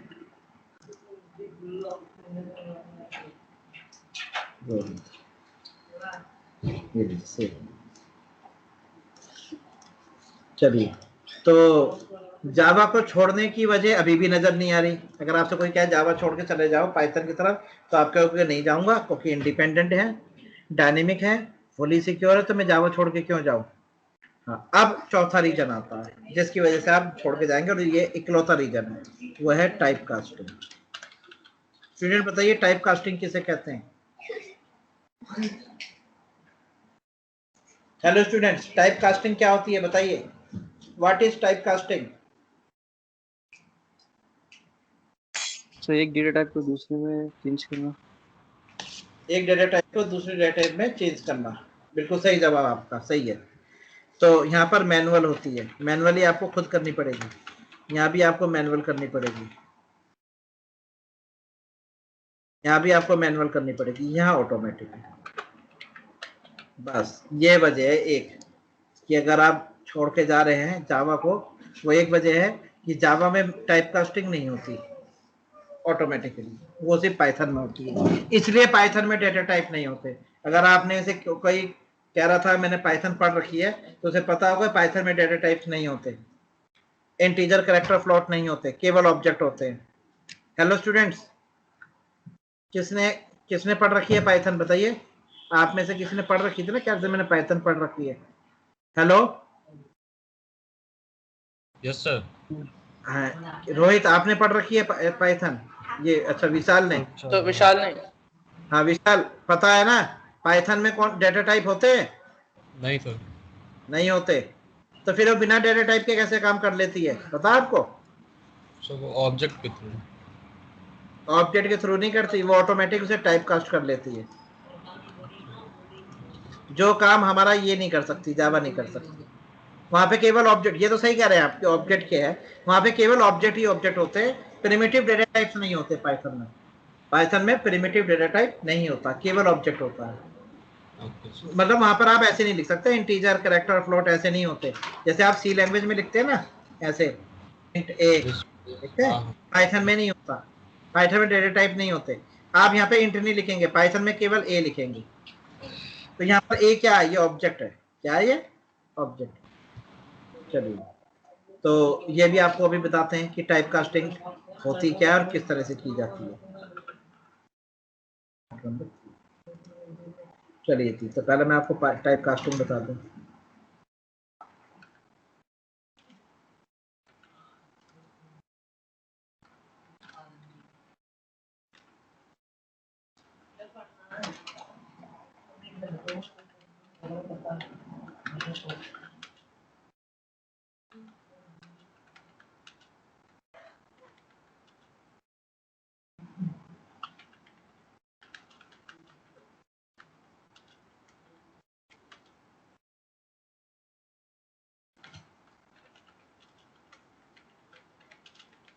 रोहित पढ़िए क्या लिखा है।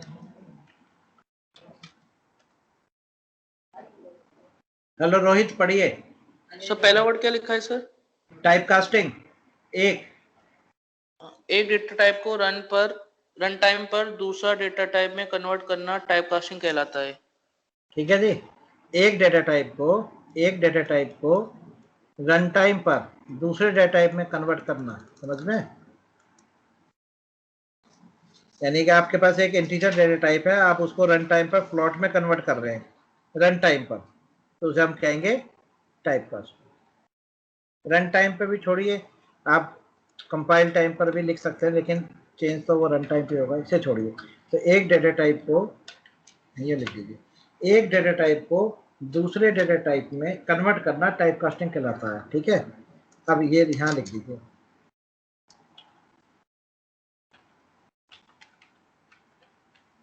टाइप कास्टिंग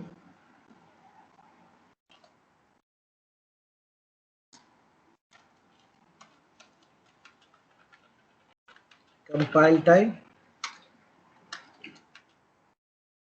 और रन टाइम दोनों जगह हो सकती है। कंपाइल टाइम पे भी हो सकती है और रन टाइम पे भी हो सकती है। मतलब आप कंपाइल टाइम पे लिख देंगे तो रन टाइम वाली तो सिर्फ पाइथन में ही है, बाकी सब कंपाइल टाइम पर ही है।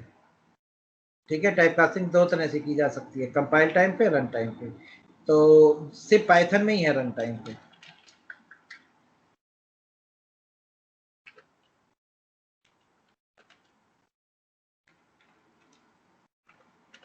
Only in Python. चलिए और देखिए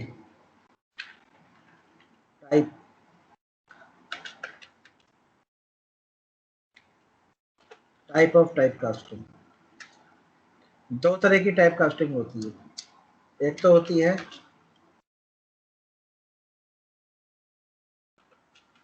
ऑटोमेटिकली, अपने आप होगी। एक होती है मैनुअली।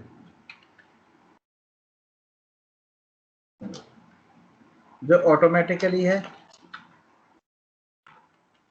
डन बाय कंपाइलर और इटसेल्फ। ठीक है, डन बाय कंपाइलर या इंटरप्रेटर। जो भी आपकी लैंग्वेज में कंपाइलर यूज हो रहा तो कंपाइलर करेगा, इंटरप्रेटर यूज हो रहा तो इंटरप्रेट करेगा, इटसेल्फ, अपने आप। चलिए मैनुअली वाली, done by programmer. Done by programmer, programmer करेगा। ठीक है, डन बाय प्रोग्रामर, प्रोग्राम खुद करेगा। अब एक चीज याद रखनी है, जो ऑटोमेटिकली टाइप कास्टिंग है, ये हमेशा स्मॉल टू लार्ज, यानी कि छोटे को बड़े में कन्वर्ट करेगी, इंट को फ्लॉट में कन्वर्ट करेगी, फ्लॉट को इंट में नहीं करने की। ये ध्यान रखना। डन बाय कंपाइलर और इंटरप्रेटर इटसेल्फ। तो ध्यान रखिएगा, जो ऑटोमेटिक टाइप कास्टिंग होती है किसी भी लैंग्वेज में वो स्मॉल टू लार्ज होती है। लेकिन जो प्रोग्रामर करता है ये दोनों हो सकती है, ये small to large and large to small, दोनों हो सकती है। आप स्मॉल से लार्ज की तरफ भी ले जा सकते हो, लार्ज से स्मॉल की तरफ भी ले जा सकते हो, लेकिन जो ऑटोमेटिक है वो हमेशा स्मॉल टू लार्ज होती है। ठीक है, चलिए अब रूल्स हैं, ये आपको रूल्स लिखवा देता हूँ, फिर आप कभी गलती नहीं होगी। रूल्स याद कर लेना, रूल्स ऑफ टाइपकास्टिंग।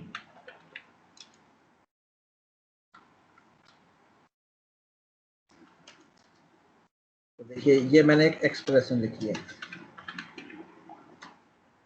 एक्सप्रेशन है, ये इसका रिजल्ट है। मैं एक्सप्रेशन लिखूंगा, यहाँ इसका रिजल्ट आएगा, और ये ऑटोमेटिकली बता रहा हूँ, ऑटोमेटिक जो अपने आप करता है। इंटीजर को अगर आप इंटीजर से डिवाइड करेंगे, अगर integer value divide by integer value, तो रिजल्ट आएगा इंट में, आपको इंट ही वापस करेगा आंसर में। अगर आप फ्लॉट को डिवाइड करेंगे फ्लॉट से, तो आपको रिजल्ट फ्लॉट में देगा, यानी कंपाइलर आपको रिजल्ट फ्लॉट में वापस करेगा। अगर आप फ्लॉट को डिवाइड करेंगे इंटीजर से, तो आपको आंसर फ्लॉट में मिलेगा। और अगर आप इंटीजर को डिवाइड करेंगे फ्लॉट से, तो भी आपको फ्लॉट में मिलेगा। ये ध्यान रखिएगा, ये रूल है, बस 4 हैं, ये याद कर लीजिए, कभी गलती होगी नहीं।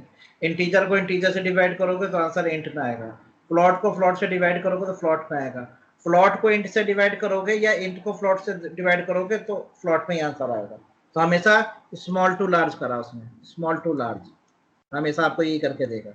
चलिए अब इसका एक प्रैक्टिकल करके देखते हैं। देखो ये देखिए, मैंने एक इंटीजर वेरिएबल ए डिक्लेयर करा 45 और एक इंटीजर वेरिएबल बी डिक्लेयर करा मैंने 10, और यहाँ लिखा मैंने integer c is equal to a divide by b, और दूसरा लिया मैंने float variable, float d equal to a divide by b। तो एक तो आंसर ले रहा हूँ मैं इंटीजर में, a को b से डिवाइड कर रहा हूँ, आंसर इंटीजर में स्टोर करा रहा हूँ। एक मैं a को b से डिवाइड कर रहा हूँ और आंसर फ्लॉट में स्टोर करा रहा हूँ। हाँ जी, तो ये क्या नाम है, नतेश, हाँ जी, जवाब बताइए क्या आंसर आएगा, इस वाले का क्या आंसर आएगा और इस वाले का क्या आंसर आएगा, बताइए जी बताइए। सर डेटा बताना है ना। हाँ वैल्यू बता, आंसर बताइए आंसर। ए की वैल्यू 45 है, बी की वैल्यू 10 है, तो अगर आप 45 को 10 से डिवाइड करेंगे तो सी में क्या आएगा, इंटीजर सी में क्या आएगा, और 45 को 10 से डिवाइड करेंगे तो फ्लोट डी में क्या आएगा, आंसर बताइए। तो सी में तो सर 4। हाँ नतेश बताएंगे, नतेश। हाँ तो सी में 4 आएगा सर। ओके सी में 4 आएगा। यहाँ पे बताइए क्या आएगा फ्लोट वाले में। 4.5 आ जाएगा। 4.5 ठीक है। अब क्या नाम है ये, रोहित, रोहित आप बताइए। ये उनका जवाब था नतेश का। अब रोहित बताइए आपका जवाब यही है ये अलग है कुछ, यहाँ क्या आंसर आएगा। सर यही आएगा, और सी में 4 आएगा। ठीक है, डी में 4.5 प्लॉट। चलिए और कौन है, विशाल। विशाल बताइए आपका क्या जवाब है इन दोनों को लेके। सर सेम है, वही आएगा आंसर। 4 और 4.5। आशीष आप बताइए। सर 4 हाँ और 4.0। ठीक है जी, तो क्योंकि आशीष पहले पढ़ चुके हैं इसलिए इनको पता है। आपके जवाब गलत हैं, आंसर यहाँ भी 4 ही आएगा, यहाँ पे 4.0 नहीं आएगा, यहाँ भी आंसर 4 ही देगा ये। यहाँ पर आंसर आएगा 4 और यहाँ भी आंसर 4 ही आएगा, दोनों जगह आंसर 4 आएगा। फ्लॉट लिखने से 4.5 नहीं आएगा, आंसर 4 ही आएगा। अब ऐसा क्यों है, रूल के हिसाब से चलो। ये ए क्या है, इंटीजर, और बी क्या है, इंटीजर। तो ए को अगर बी से डिवाइड करोगे, यानी कि इंटीजर को इंटीजर से डिवाइड करोगे, तो आंसर इंट में भेज रहा हो आपको, तो आपको उसने आंसर इंटीजर में भेजा, तो आपने सी में स्टोर करा लिया, आंसर 4 आ गया। फिर दोबारा आइए, फिर आपने ए और बी को डिवाइड करा, तो ए और बी तो इंटीजर हैं, तो अंदर तो आंसर इंटीजर ही आया होगा वापस, तो वो अंदर से आपको इंटीजर भेजेगा। आप उसे अपने पास फ्लॉट में स्टोर करा रहे हो, इसलिए वो 4.0 अपने पास से लिख देगा, 0.0 अपने पास लगाएगा, फ्लॉट होने की वजह से आंसर 4 ही आएगा। 4.5 आंसर कभी आने का ही नहीं, आएगा ही नहीं आंसर 4.5। फिर आप क्या होगे, 4.5 आएगा कैसे, मैनुअल टाइप कास्टिंग करनी पड़ेगी, मैनुअल, इसे कहते हैं मैनुअल टाइप कास्टिंग। तो आप लिखोगे फ्लॉट ई इक्वल टू, फिर लिखो ए डिवाइड बाई बी, लिख दिया। इसे कहते हैं जी मैनुअल टाइप कास्टिंग। इसके आगे ब्रैकेट में इस तरह से आपको यहाँ पर फ्लॉट लिखना पड़ेगा, इसे कहते हैं टाइप कास्ट करना। तो इस टाइम आपने इंटीजर को कन्वर्ट कर दिया है फ्लॉट में, तो अगर इंटीजर फ्लॉट में कन्वर्ट होगा तो ये वाला रूल बन गया, float divide by int, float divide by int. अब आंसर आएगा फ्लॉट में, तो अब आंसर देगा ये 4.5। तो ये मैनुअल करना पड़ेगा, तो ये आपको सी में भी करना पड़ेगा, सी प्लस प्लस में भी, जावा में भी। पाइथन में यही आंसर दे देता 4.5, पाइथन यही आंसर दे देती 4.5, यहाँ पाइथन यहाँ आंसर आपको 4.5 दे देती, जावा नहीं देगी, जावा में ये करना पड़ेगा तभी मिलेगा 4.5। इसलिए जावा एक कदम पीछे है, और वो सिर्फ एक ही चीज में, टाइप कास्टिंग में, जो पाइथन कर सकती है ऑटोमेटिकली, जावा नहीं कर सकती। ये था जी डिफरेंस टाइप कास्टिंग का, बस यही एक डिफरेंस है जो मैंने आपको बताया, और कोई डिफरेंस नहीं है। चलिए अब इसका रन करके देख लो, चाहे प्रैक्टिकली करके देख लो, आपको पता चल जाएगा। लीजिए मैं आपको प्रैक्टिकली करके दिखा दे रहा हूँ। ये देखिए, ये मैंने जावा की क्लास लिखी, क्लास का नाम कुछ भी रख दीजिए, मैंने रोहित रख दिया क्लास का नाम। ये अंदर में क्या लिख रहा हूँ ये बाद में बताऊंगा, आप सिर्फ अपने प्रोग्राम पे फोकस रखिए। ये मैंने क्या लिखा है इसे छोड़ दीजिए, पब्लिक स्टैटिक वॉइड में, क्योंकि अभी हमने इसका डिस्कस नहीं किया। अभी तो सिर्फ आप ये वाली चीज देखिए, integer a equal to 45, integer b equal to 10, integer c is equal to a divide by b, system dot out dot print, ये प्रिंट कराने के लिए होती है, ये आ गई c इज इक्वल टू, ये आंसर आ गया, खाली c लिख दीजिए, कोई दिक्कत नहीं। और आपने लिखा है तो float d equal to a divide by d, ये फ्लॉट है। फिर आपने एक बार दोबारा लिखा प्लॉट ई इक्वल टू, फिर इसको टाइप कास्ट करो, आप बी को भी टाइप कास्ट कर सकते हो, ऐसा नहीं है कि ए के आगे फ्लोट लिखना है, बी के आगे लिख दो, दोनों में से किसी एक को फ्लोट बना दो, आंसर आ जाएगा। लीजिए, तो यहाँ बता देता हूँ, यहाँ आंसर आएगा 4, यहाँ आंसर आएगा 4.0 और यहाँ आंसर आएगा 4.5। चलिए रन करके दिखाते हैं। सेव एज रोहित जावा, ये ड्राइव पे रोहित नाम के फोल्डर में सेव कर दिया। लीजिए ये आ गया रोहित नाम से, ठीक है। तो एक काम करते हैं, जरा यहाँ पे फोल्डर बना देते हैं जिसका नाम रख देते हैं नोट, और यही नोट तो आपके इस वाले फोल्डर में ये आपका प्रोग्राम, यहाँ मैंने CMD ओपन करा। ये सब चीज़ बारे में बताऊँगा, ये क्या चीज़ कर रहा हूँ। आप तो सिर्फ अभी प्रोग्राम के आंसर पे फोकस करिएगा। ये मैंने कंपाइल किया, ये बन के आ गया बाइट कोड, ये आ गया क्लास फाइल। इस क्लास फाइल को क्लाइंट को दे दो, किसी को भी दे दो, किसी को भी, दुनिया का कोई भी क्लाइंट हो, मतलब कोई भी ऑपरेटिंग सिस्टम हो, किसी को भी दे दो, सब पे चलेगी ये। यही अगर सी का होता, तो जो मैं ऑपरेटिंग सिस्टम यूज कर रहा हूँ, मैं यूज कर रहा हूँ विंडोज 7, तो क्लाइंट का अगर विंडोज 7 होता तो चलता, कुछ और होता तो नहीं चलता। उसे कहते हैं डिपेंडेंट और इंडिपेंडेंट। ये लिखिए रोहित, ये आंसर आ गया 4, 4.0 और 4.5, ये रहा आपके सामने। तो देख लीजिए यहाँ पर फ्लॉट लिखने के बाद भी आंसर उसने 4.0 दिया है, सही है। ये रहा आपके सामने। अब मैं इस प्रोग्राम को पाइथन में बना रहा हूँ, पाइथन में। अब पाइथन का भी देख लीजिए, ये भी पाइथन। पाइथन में डेटा टाइप नहीं होते, मैंने अभी आपको बताया था।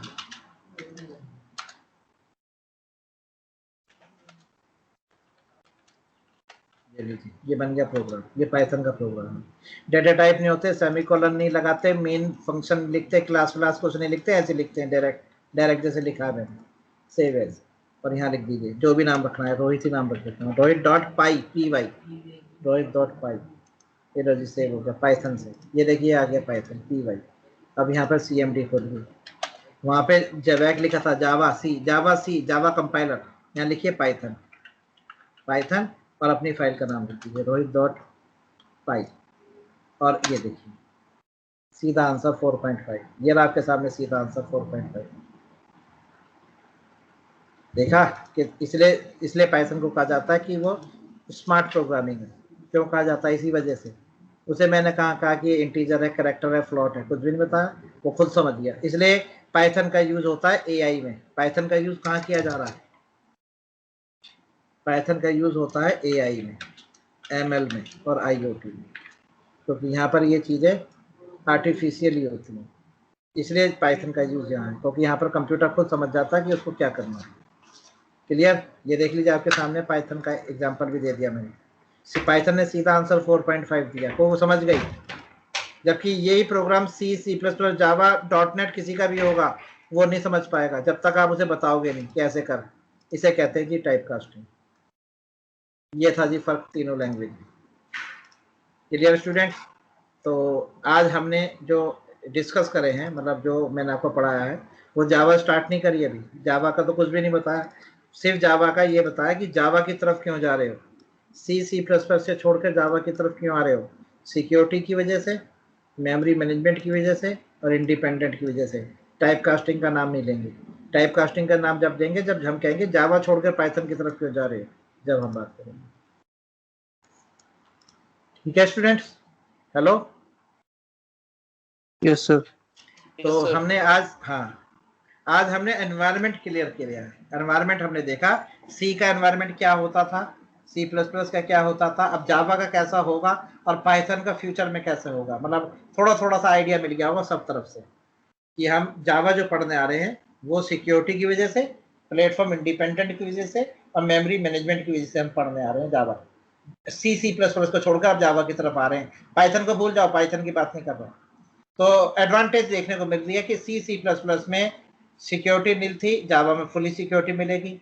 C++ में अगर डेवलपर ने एरे का साइज डिक्लेयर कर दिया तो क्लाइंट को उतनी ही एरे यूज करनी है, ना कम कर सकता ना ज्यादा कर सकता। लेकिन जावा में एरे का जो साइज है वो क्लाइंट अपने अकॉर्डिंग रखेगा, तो ये मेमोरी मैनेजमेंट उसे मिल रहा है डायनेमिकली।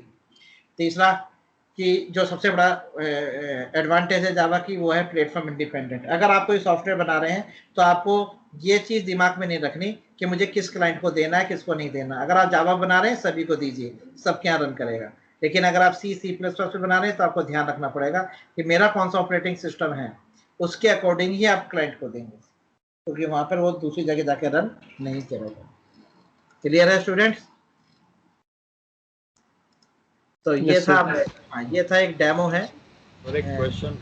हाँ जी, हाँ जी, पूछिए जिसको जो क्वेश्चन इंडस्ट्री लेवल पे सर कौन से लैंग्वेज का सर ज़्यादा यूज होता है? इंडस्ट्री लेवल पे तो इंडस्ट्री लेवल पे नहीं होता, तो कस्टमर की डिमांड पे होता है। 90% जावा है, 10% पाइथन है, C plus plus, C sharp outdated हो गई हैं, उनका कोई यूज नहीं कर रहा। 90% जावा पे है, 10% पाइथन पे है, क्योंकि पाइथन का यूज केवल अभी रोबोटिक्स में किया जा रहा है या एआई, जहां पर एआई चल रहा है, ठीक है। और सी प्लस प्लस और .NET तो खत्म ही हो गए, अब यूज नहीं है। तो स्टूडेंट्स जो हमने आज डिस्कस किया है उसका हमने यहाँ पर एक वो बना लिया है, नोट्स बना ली हैं, वीडियो आपको मिल गया, वीडियो मिल जाएगा। अब मैं नोट्स आपको अपडेट कर रहा हूँ। तो देखिए यहाँ पे एक चैट ब्लॉक होता है, चैट, मैं यहाँ पे क्लिक कर रहा हूँ और यहाँ से मैं अपलोड कर रहा हूँ, ये अपलोड का सिंबल है। और देखिए ये मैंने अपलोड करे, आप यहीं से डाउनलोड करेंगे। ये लीजिए, मैं रोहित वाले पूरे फोल्डर को ही जिप करके आपको दे दे रहा हूँ। ये आपकी जिप आ गई रोहित, और ये दीजिए, ये आपके पास पहुंच गया। तो आप लोगों के पास ऐसी चैट में नजर आएगा, आप वहां पे डाउनलोड पे क्लिक करके उसको डाउनलोड कर लीजिएगा। ठीक है स्टूडेंट्स? तो ये आज हमारा डेमो क्लास थी। और आपकी जो रेगुलर क्लास है वो आपको भास्कर सर बता देंगे किस टाइम से होगी। वो मंडे से होगी, आप मंडे से आपकी रेगुलर क्लासेस होंगी। टाइमिंग भास्कर सर से पूछ लीजिएगा। ओके स्टूडेंट्स, चलिए ठीक है, आपसे मंडे को मिलते हैं। Okay, okay good sir, day. Thank you. Okay जी, वेलकम।